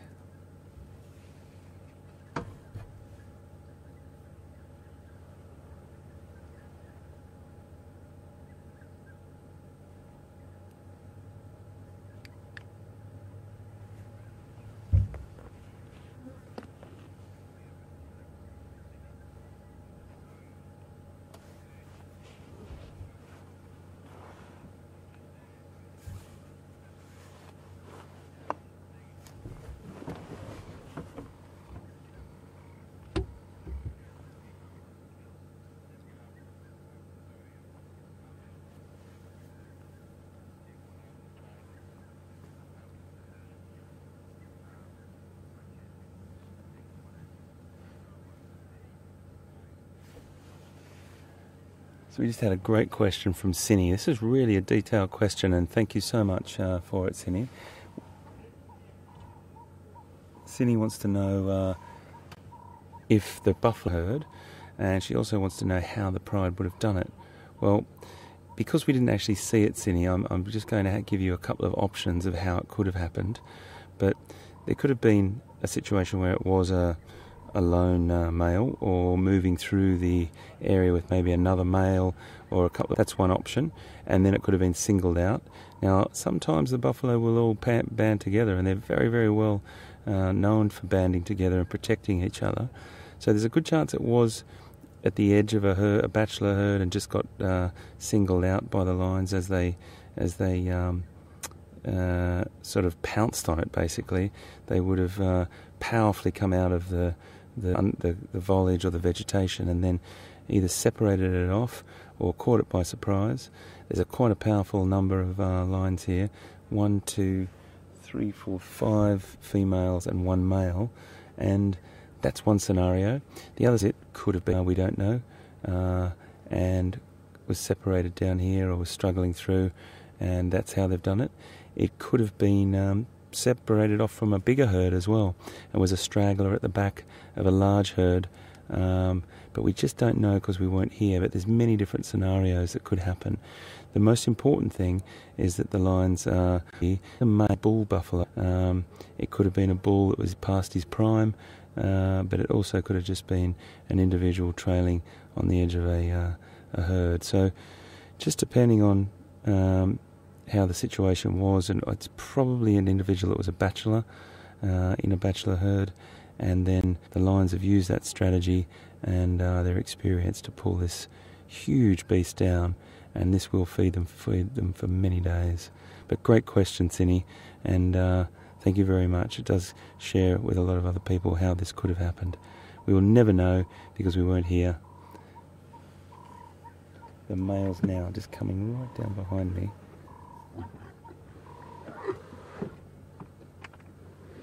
really incredibly close here.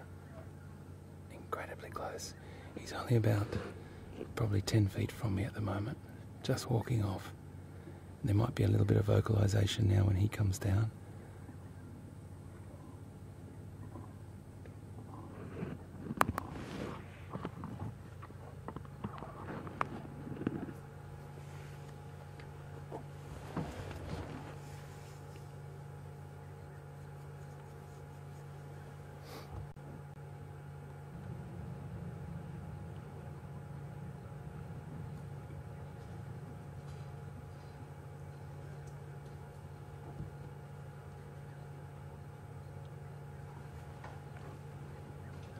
You can see the big, oh you can't see it now, the little cub just walked in front, but there's a big set of horns on that buffalo, so that's the most dangerous part of the buffalo.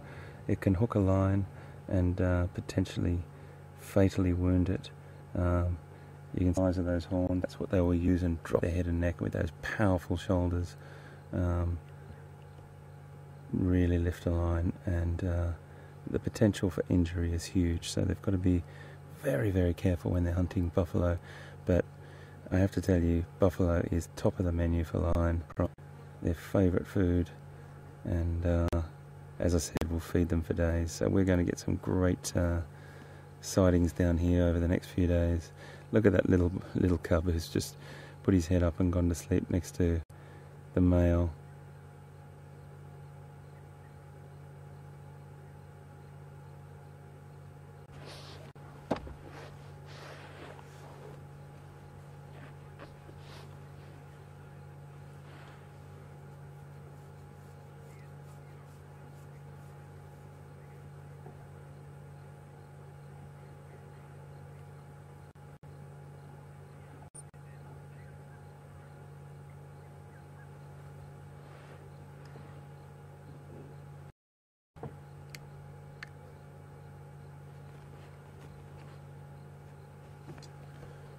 We just got a question from Leanne in Lakeland, Florida, if he is the dominant male. He's not the dominant male. He's got a fair few years to become dominant. So he's definitely not the big boy, and he's just a youngster, probably 2.5, and he's got quite a long way to go, Leanne. But he eventually will be somewhere, as most males strive to be. Did you copy?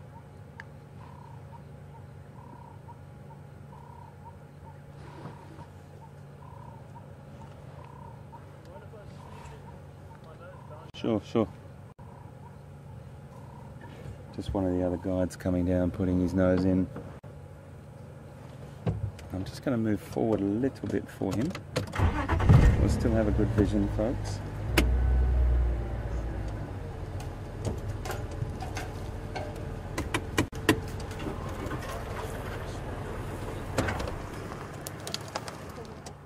Hey, big man. Yeah. All right, well, very well, thanks.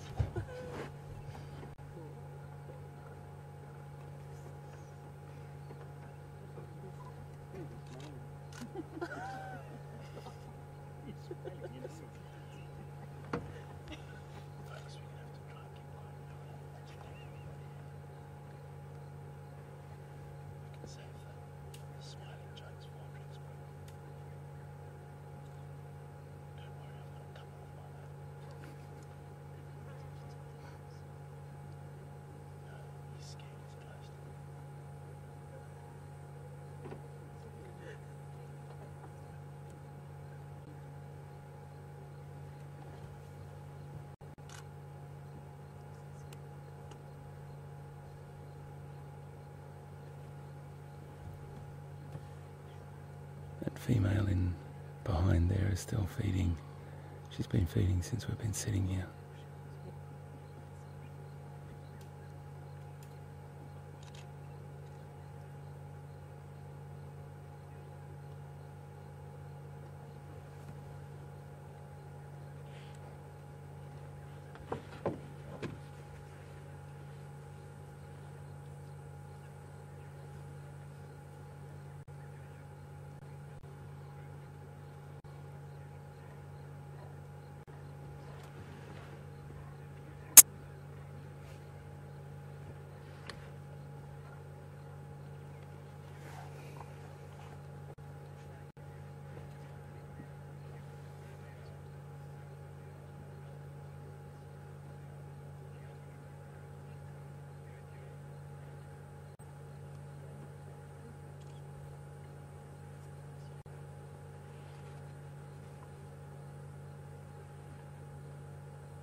We just had a question from Joan Thompson, and Joan's asking whether it's unusual for a dominant male not to be around. Well, it's actually not. The large males can come and go as they please, and this young sub-adult male is being tolerated at the moment. Will he be asked to leave in a sort of a manner in some point very soon? But no, the dominant male can come and go as he pleases.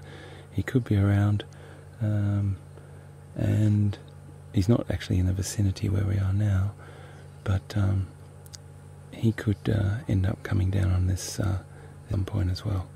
So not necessarily this evening, but it's not unusual, Joan. And Joan, it'd be great to know where you were from as well. Unfortunately, we couldn't tell everyone where you've emailed us from, but it would be great to know where you were from. So anyone that sends us an email, please let us know where you're from, so we can give you a little bit of a shout out to your city or your country as well.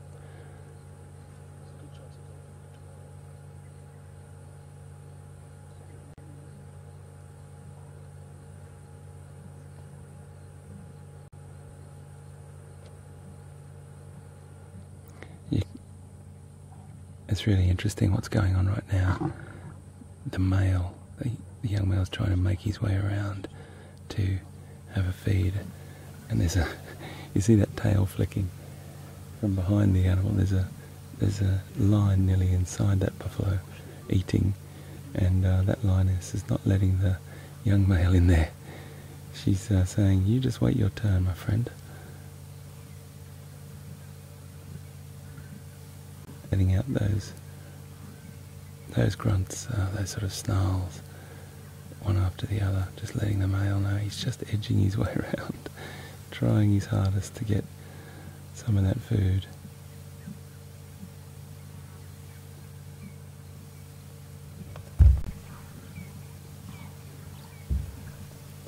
There could be a little bit of a scuffle here.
Morning. I'm not sure. It was not very habituated. Just took off, went for a drive, but then I think I found the dam. But it was nice.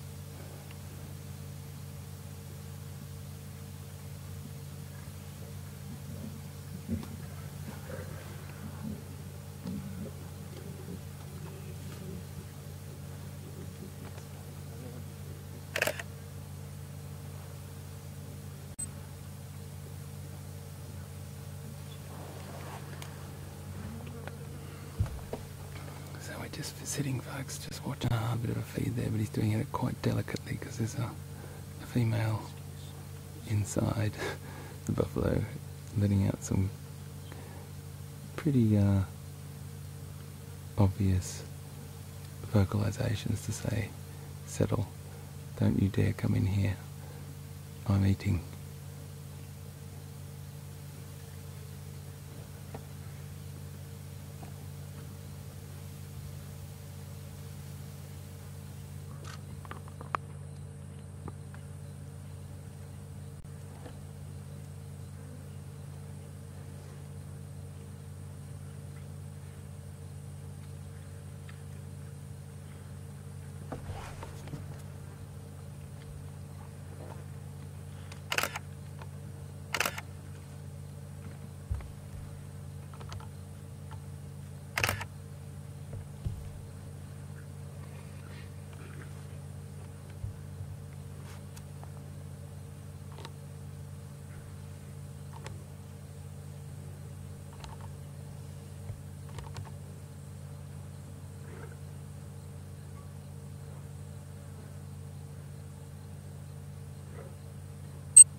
They would want to avoid confrontation rather than hurting each other. There's a little bit of discussion that goes on.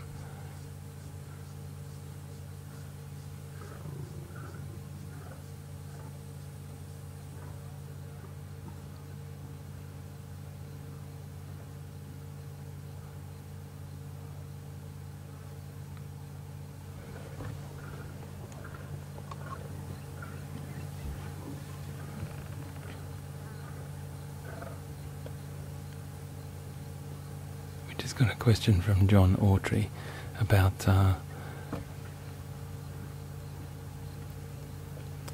whether we get concerned in situations like this, whether we get a non-start or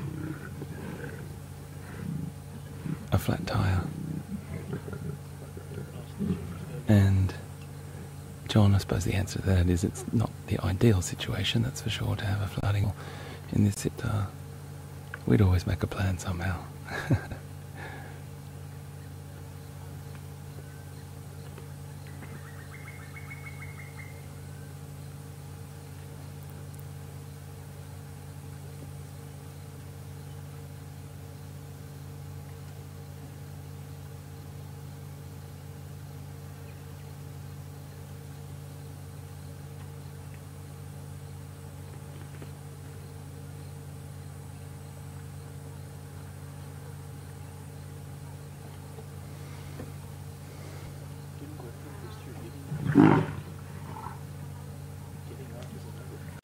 Yeah.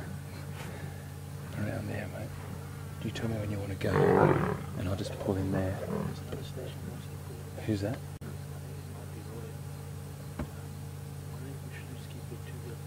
Okay. Happy days. Is that okay? Okay.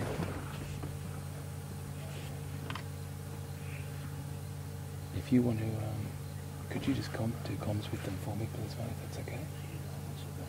Are you? Who's next in queue? I think it's Roy. He was asking. If you know, way out of here. Okay. Well, do you? Roy.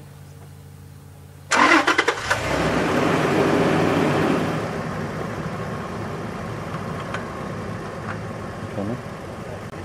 I'll go into there. I've got a massive wheelbase. Yeah, I've got a tank. we've done this before. Oh, yeah. The other guys went up and around there. It's easy to go. Yeah. So folks, I'm just going to just move out to let one of the guides out, because our smaller short wheelbase is allows us to jiggle around in this woodland. I'm just going to park our nose in front here, so bear with me everyone.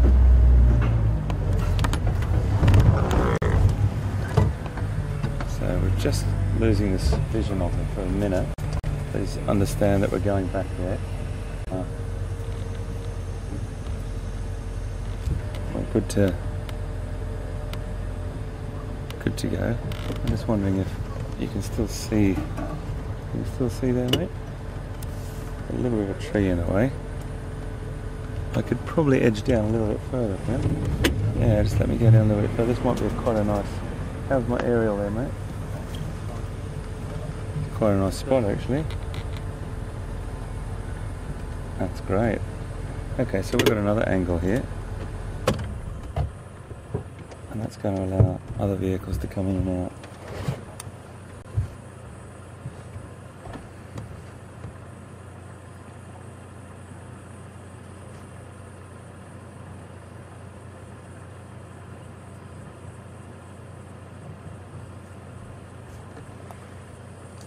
So eventually he's made his way in. He's gotten to the end that he wanted to. And that female has got a very full belly.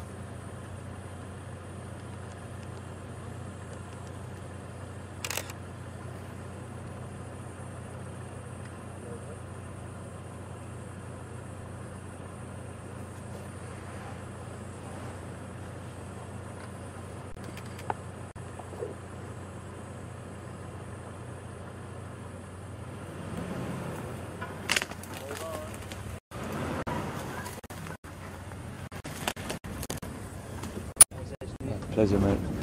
Cheers, guys. What a superb encounter, everyone, today. It's just been brilliant. It's been, I don't know, an hour and a half of lines, I think, and I hope that's okay with everyone.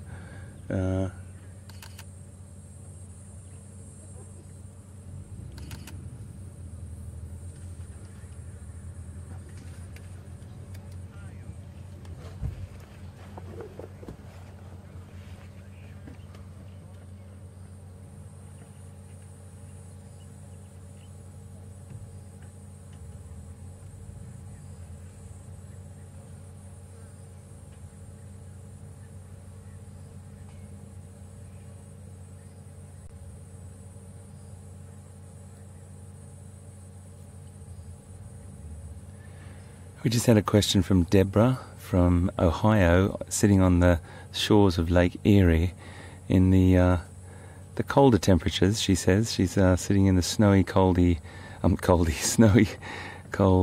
shores of Lake Erie. Well, Deborah, I'm sure it's beautiful there as well, but it's so good to have you on board here, and really glad you're watching it and sitting with us.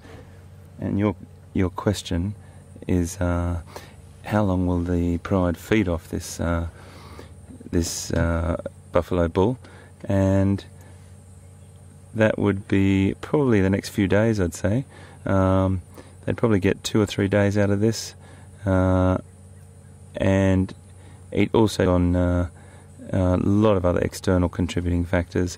But if it all goes well, they would probably stay here for about 2 or 3 days and fill their bellies, digest, sleep, remembering that lions are only really properly active for about 4 hours a day, and 20 hours of the day they're either sleeping, digesting, socializing, and sleeping again. So we'll probably see them again, and it's just a great thing to be able to know. If it was an impala or it wouldn't have, it'd probably be one sitting, or a small zebra.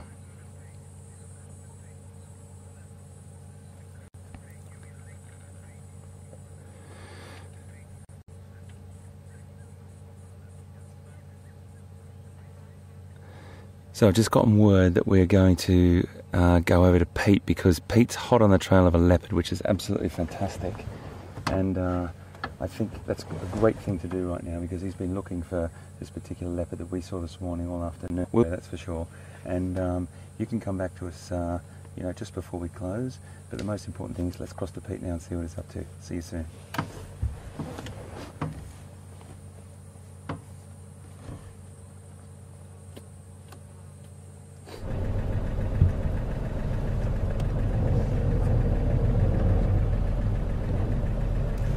Well guys, very good luck, and awesome to know about the lions. Back this side as well. We've been looking around at various things. We've made our way back towards Nkuhuma, and we will be going to those lions later to join HT. I'm sure he's excited. They were just saying today that we hope to find lions. But we've been looking around here. There's fresh leopard tracks, and we've been just poking our noses in here. Then Brian spotted something from the back, and we want to go investigate. But we didn't want to go before he joined us, because it might be nothing, but it looked like... First want to get closer and see. We just wanted to be here for it, so let's hope our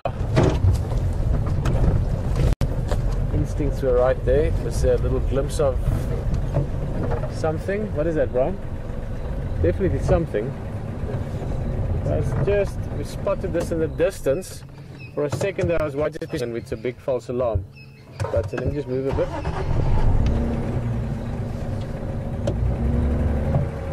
What is that? Go backwards a bit.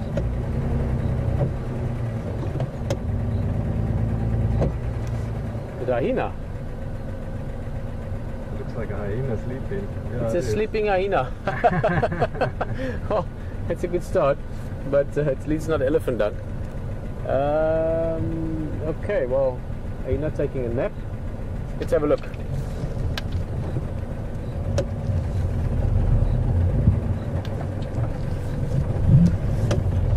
We know this leopard was around here around about midday today. One of the guys, Jim Reeves from Nkuhuma, saw it at Philemon's Dip, and we went back there just now and actually found tracks on top of our tracks from earlier today when we were looking for it at about 4:30. So the cat is around. Hyena's time to wake up. Fast, nice little nap. Let's go see what the hyena is up to. I also want to listen a little bit, because leopards moving around tend to have things announce them, squirrels, birds and so forth. And we're keeping a close eye on HT as well. Very exciting to see those lions the first time this time around. This is Nkuhuma Pride, and I believe they've got some cubs with them, which is always very special to see.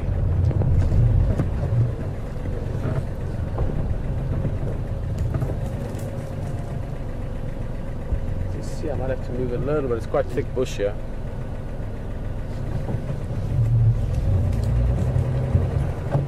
There we go.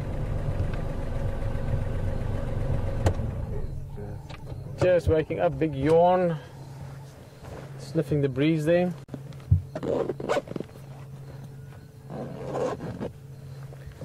This, of course, is a spotted hyena. Big ears, very good hearing. And they normally are parts of clans, but this one could be on its own, and the clan could just be somewhere in the vicinity.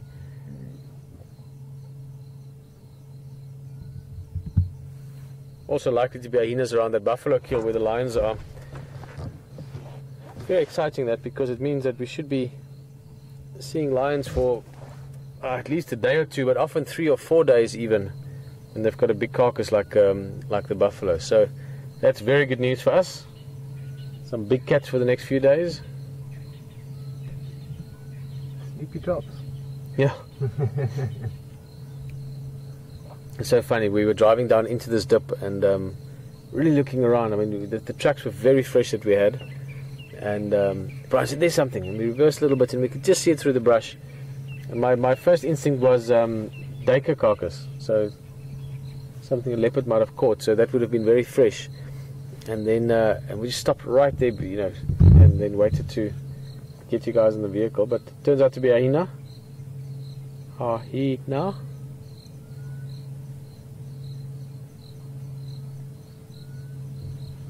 Still wonder where that little leopard is. It's a young male from the track, so probably the one that was at Treehouse Dam this morning.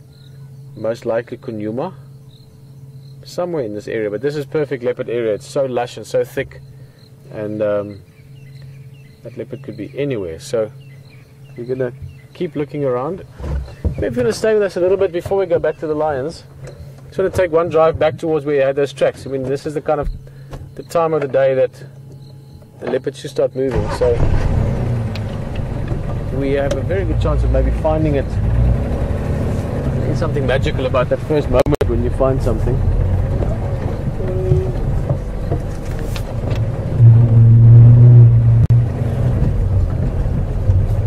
Nice little nap there, huh?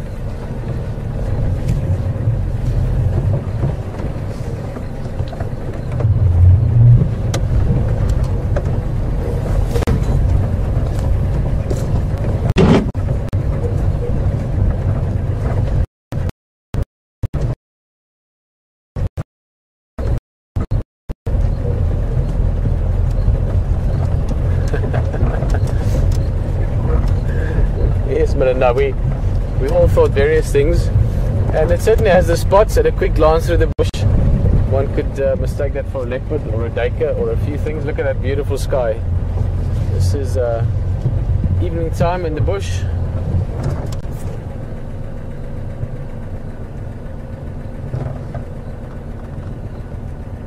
Love this time of the day. Also cooled down a little bit. Very pleasant temperature now. If I was a young leopard, I would be walking around about right now.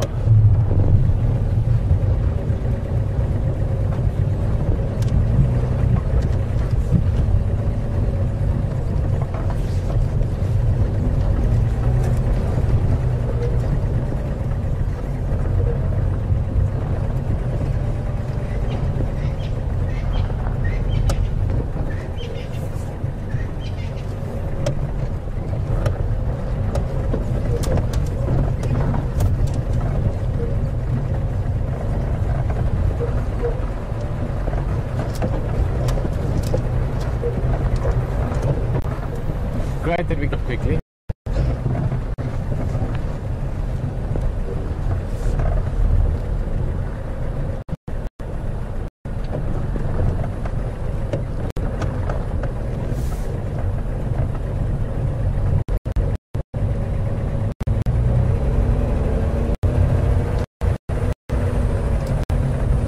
The last almost 2 weeks now that we've been getting out here and testing and going through our everything we need to do, getting ready for Big Cat Week. The lions have been around, but they've mostly been just in the area next door to us. So we've heard about them almost every day on the radio, but just never where we could see them. It's really exciting that they are here, and also exciting that I actually found them. It is the best when you find something. It's always very exciting. Have a little look at.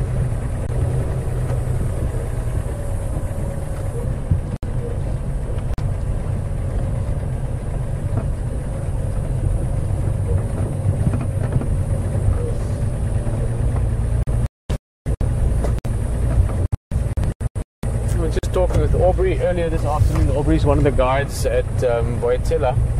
He's been here forever. He started as a tracker probably, I don't know, 30 years ago or something. He knows this area better than the back of his hand. And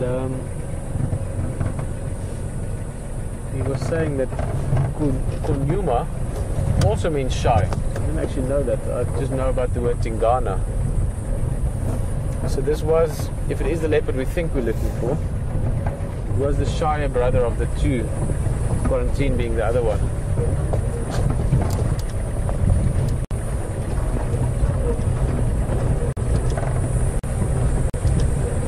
Go back around, we're just on the other side, or the upside now from that drainage line that we were in. You might see the hyena up front, depending on how we can get our nose in there. And then Will and HT and everyone are keeping a close eye on the lions, so if there's anything exciting happening, I think they'll give us a shout and we can go back to the lions.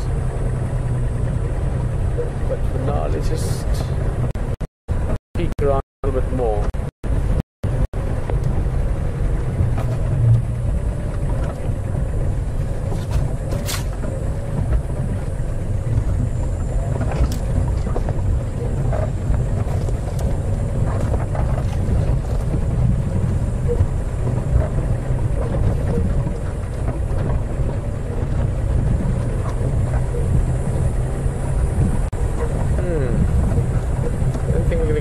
close to the hyena. It's in there.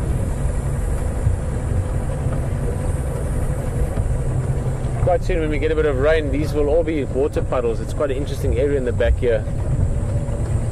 Popular wallowing spot, popular spot for the more solitary animals to hang out.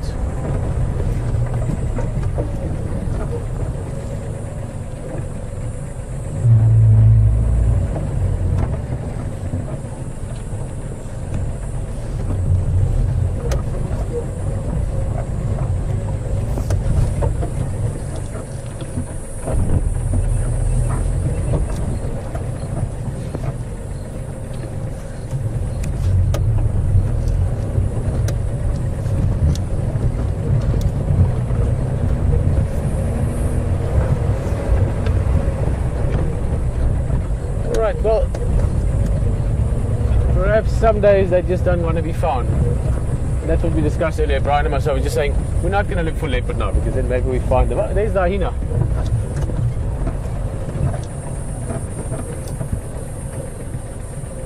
We can get him thereabouts. It's a bit dark here. He's lying down as well now. Let's go a bit forward for you, Brian. There we go.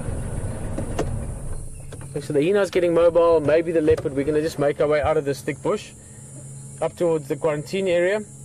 If we bump into the leopard, great. If we don't, we're going to continue onto those lions and go join HT there. I'm sure he's got a big grin on his face.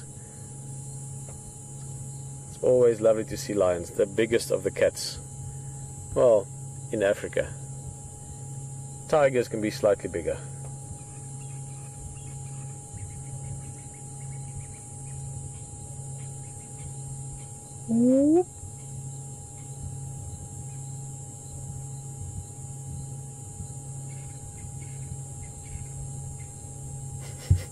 He looks like someone that just woke up. All right. So he's going into the thick stuff there. All right, so we're going to make our way out and head over to the lights. That's it. That's a grand plan.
Hello Rita.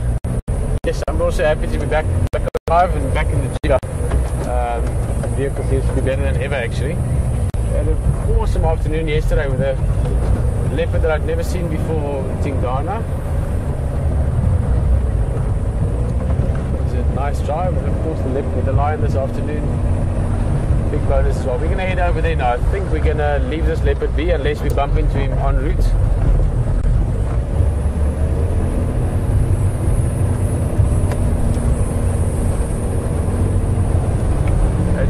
Again.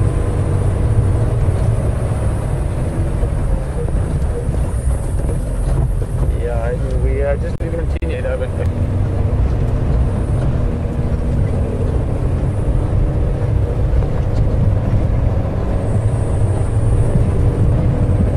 Okay, perfect. See you.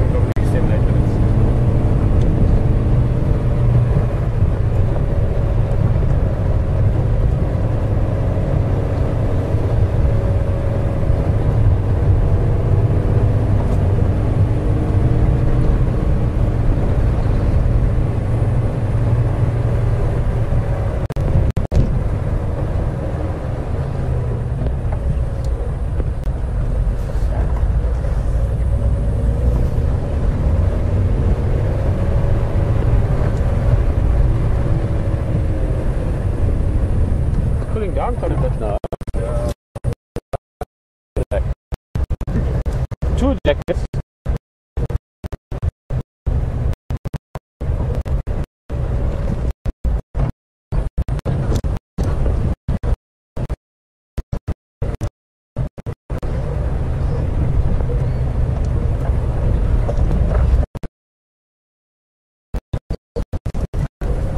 You're ready for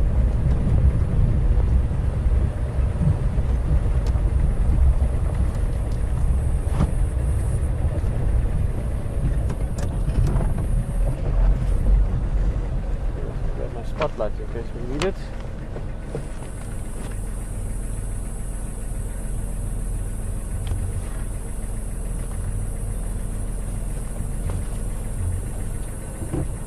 Always handy.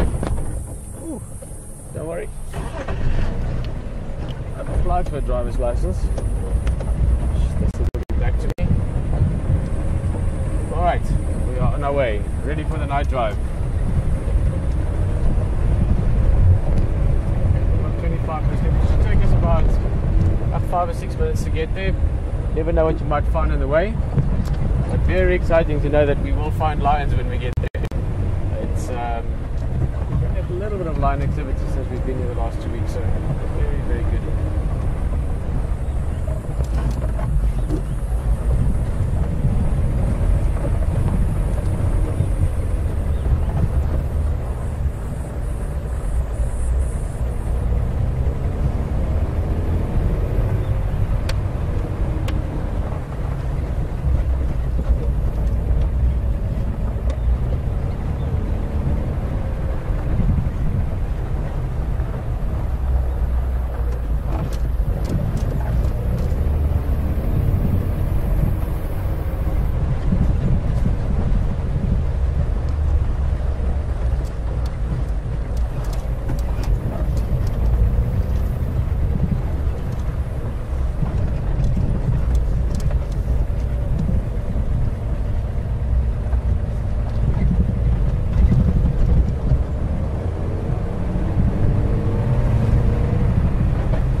Beautiful call of a spotted dukkop. These days it's called a spotted thickney. Always get them around water, or normally around water. A couple of buffalo just having a relaxing time there. Not doing too much.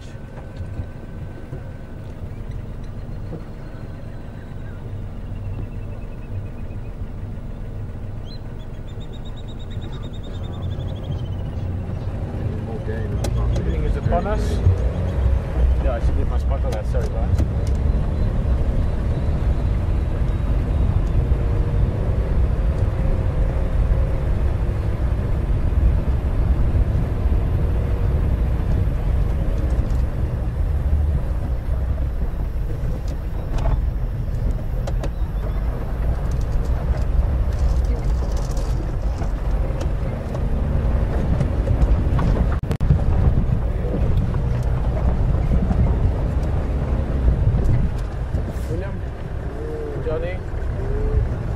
Aubrey, hello everyone, how's it going? Jeez, like lots of blonde kids.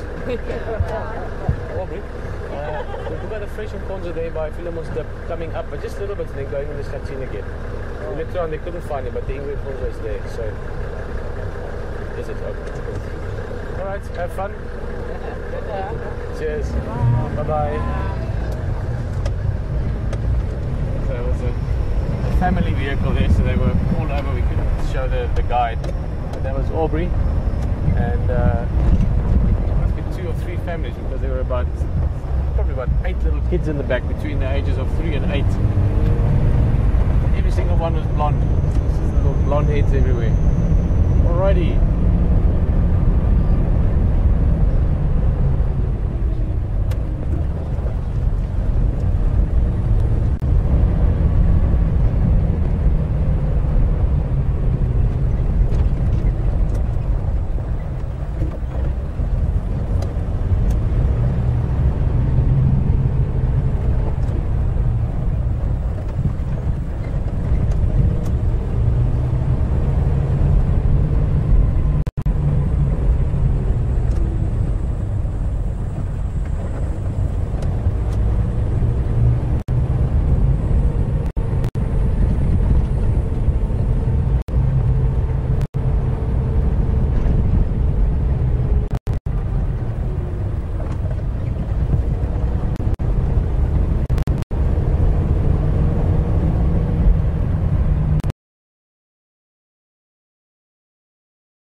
Yeah, copy, mate.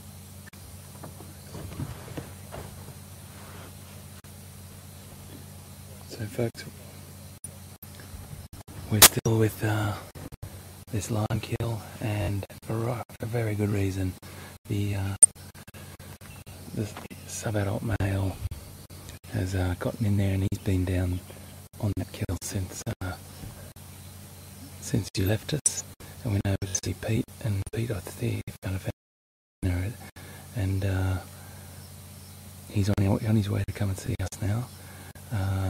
He might have just dipped out down into a bit of a drop zone, but he's on his way to meet me now.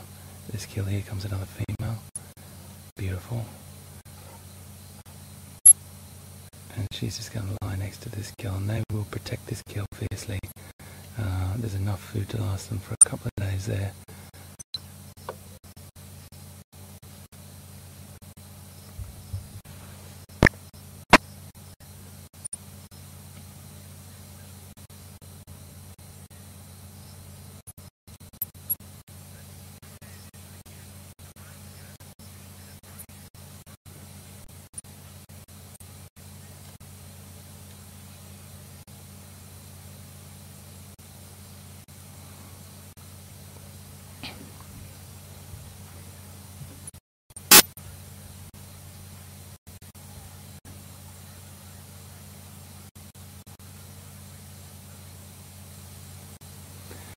We just got a great message from BA running a preschool in Lincoln, Nebraska.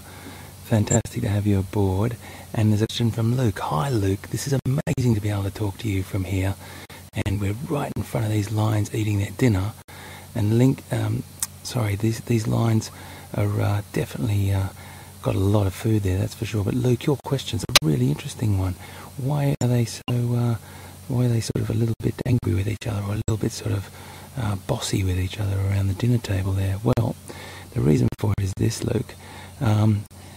Everyone looks for the best part of the buffalo, and they want to get the best meat as they possibly can. And if one's feeding in a particular area and the other one tries to push him out of the way, it's a little bit like you sitting at a dinner table with mum or dad or brother or sister or whoever, and pushing them out of their seat and trying to eat their food on their plate. So that's why it's a little bit, they get a bit cranky sometimes, but then they settle down and everyone's fine. But it's a really good question, Luke, and so fantastic that you're in Nebraska watching this, and we hope that you keep watching, and we really look forward to getting more questions from you. So a great question, Luke, and hi to the rest of the class.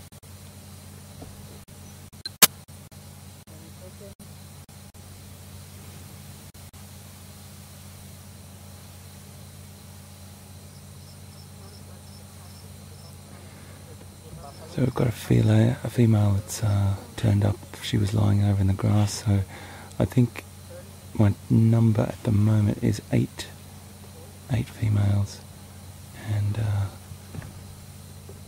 that light is from another vehicle, not us, and it's a very, very soft light, but he's just moving off now. He's had his fill, and one of the females has turned up. So we're going to put out some of our soft lights on now.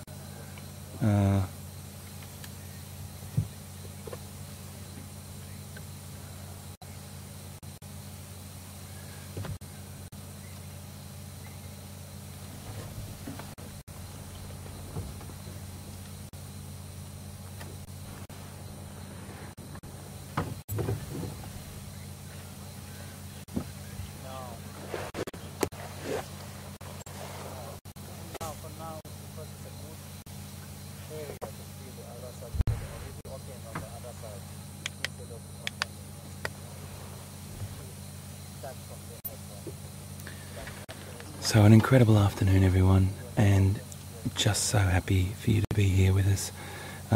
It's been line this side, and I know Pete's been on the really, really hot tracks of a leopard as well, so it's been a very exciting afternoon.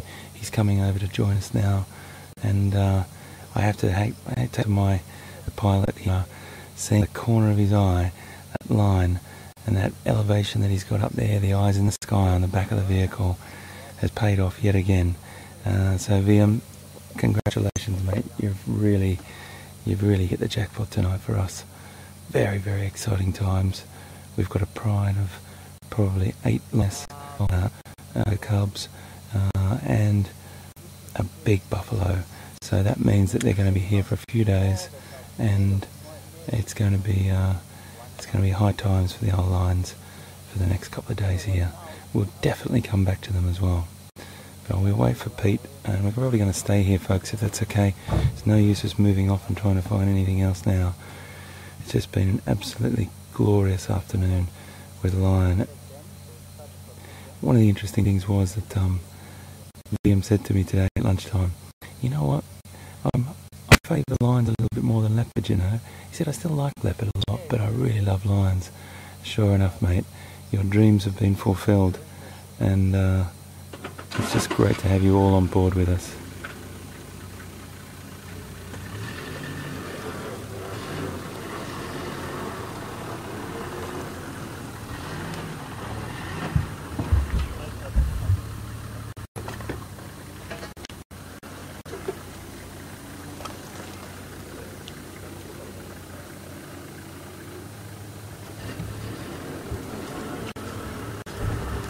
I'm just going to move our vehicle up a little bit, guys, okay?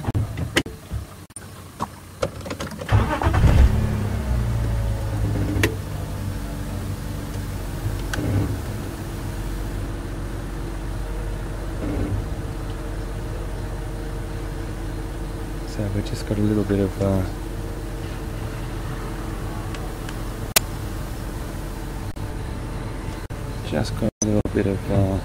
light on here. Just have to negotiate this, folks, so please bear with us.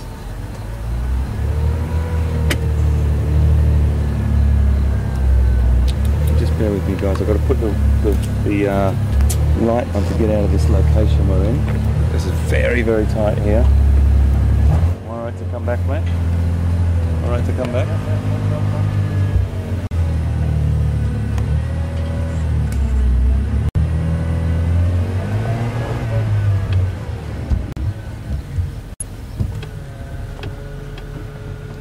So please bear with us, guys. It's really tricky, this spot. I'm stuck between trees and all sorts of things, but it's all fine. We've got one of the best cars in the world, and I'm going to just position myself so Pete can also get a lovely position here and have a look at this great kill.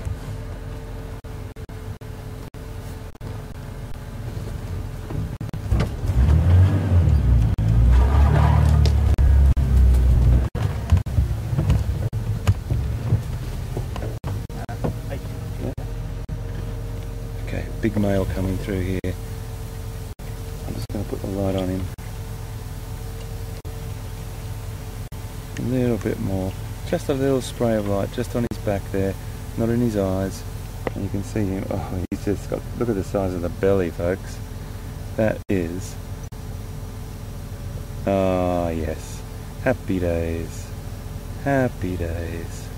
Look at that belly.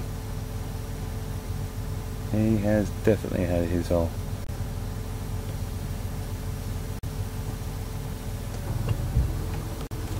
I'm going to go just a little bit further forward, okay, guys?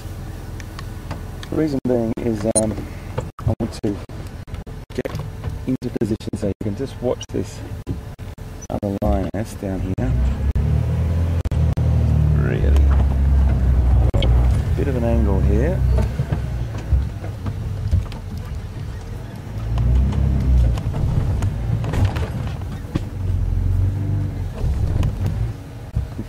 Let's just see if Liam can see down there. I'm going to turn one of these lights around. How's your shot there, mate? It's a little bit tricky.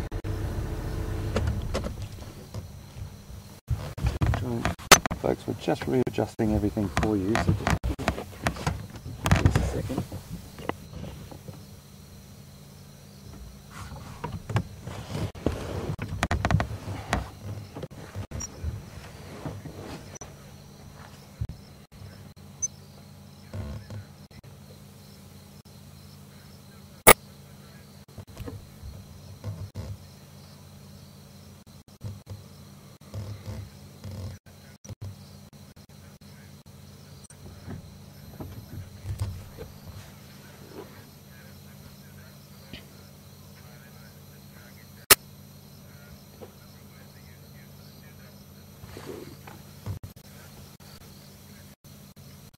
just had a great question.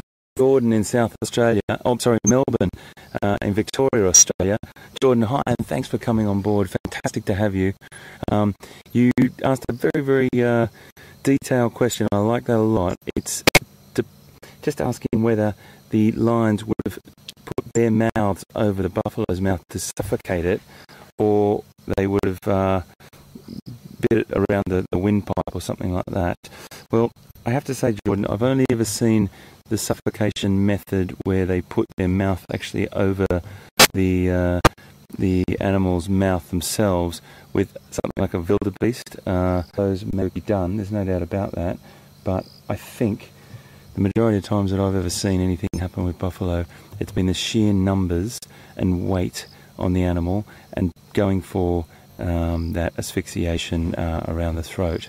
So, sorry about the detail, but it is quite important to understand that the quickest method is for them to asphyxiate the animal or suffocate the animal, and they will normally bite the windpipe. One will be underneath, trying to make sure that well away, and the others will be just the sheer weight of, an adult male gets up to about 190 kilograms.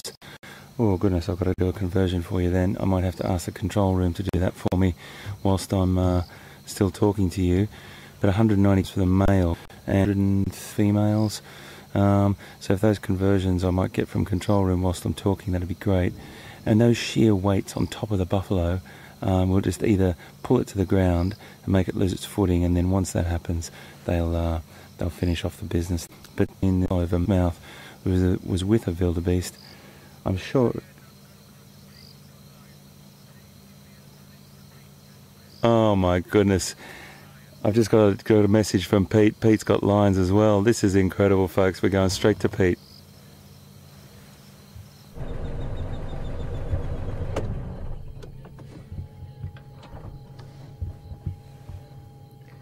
Well, what a surprise. We heading back this way. We got slightly sort of a different turn in terms of the directions, and as we're heading over, I knew I was getting close. The guys told me on the radio just west of Tambuti Dam, and then as we were coming through the dip, Tambuti Dam is just on our right hand side. I had this beautiful view in the road. About 4 or 5 of them were busy crossing the road. They obviously came to drink water, and we decided to stop just here because it's such a nice view with the shadows like this.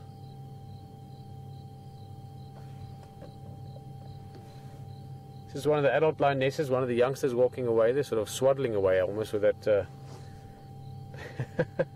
with that big belly.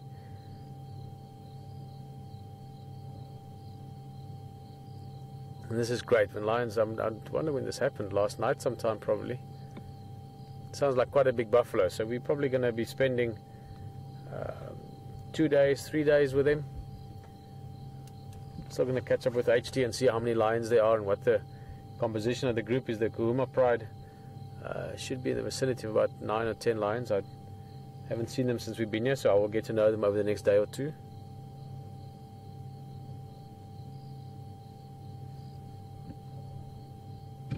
I'm going to go a little bit closer. I'm going to try and keep this sort of shadowed feeling around her. She's got a nice full belly, obviously happy just to relax a little bit. And what we'll do is we'll follow her. We've got about 5 minutes left. That looks nice.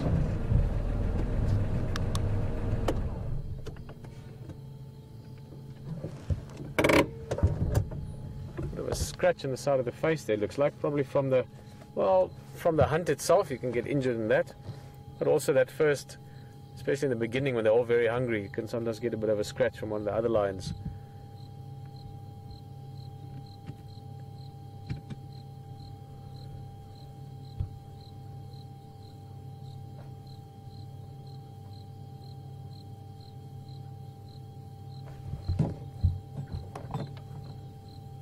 HT again.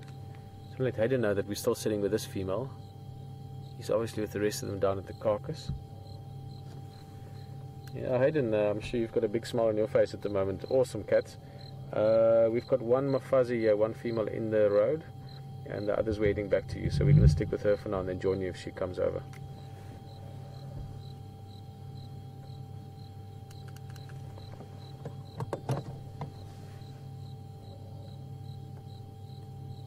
Ugh.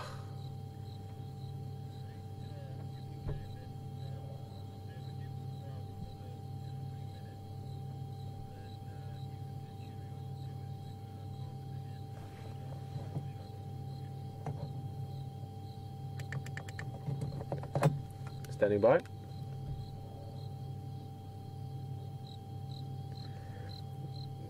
Yeah, I've got one more fuzzy here, just somewhere on the Lela here, just west of Tambuti Dam. We turn off for Tambuti Dam, and the other Mampimpane is Famba back to the Nama.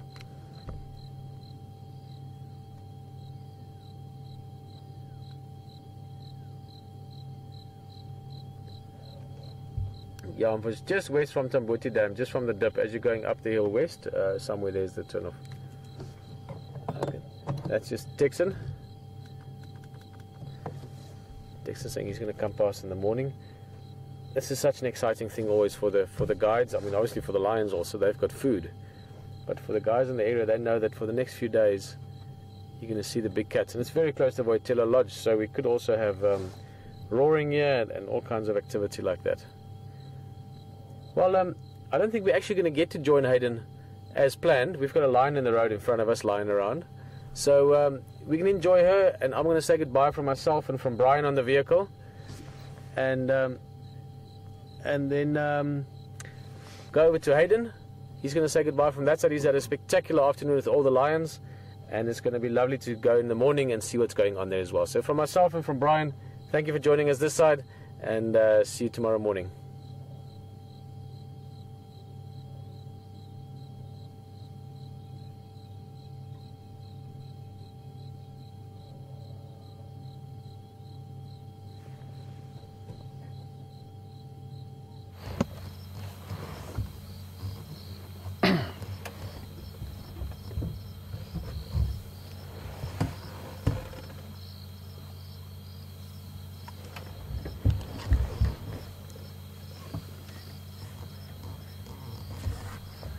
Well, welcome back, folks.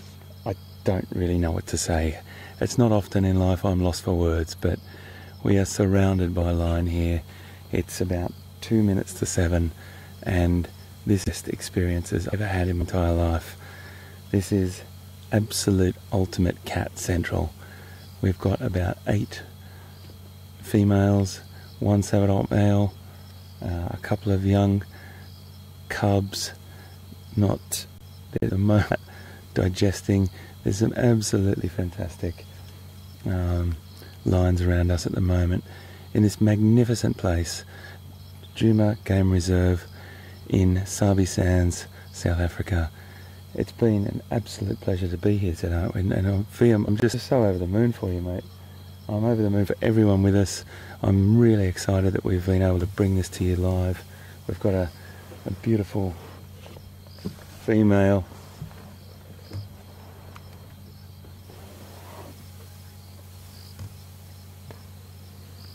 We've got... I'm just going to try and turn around. I've got cats all around me. I don't want to hang my arm out the window. Gosh. Female, male, female. We're surrounded.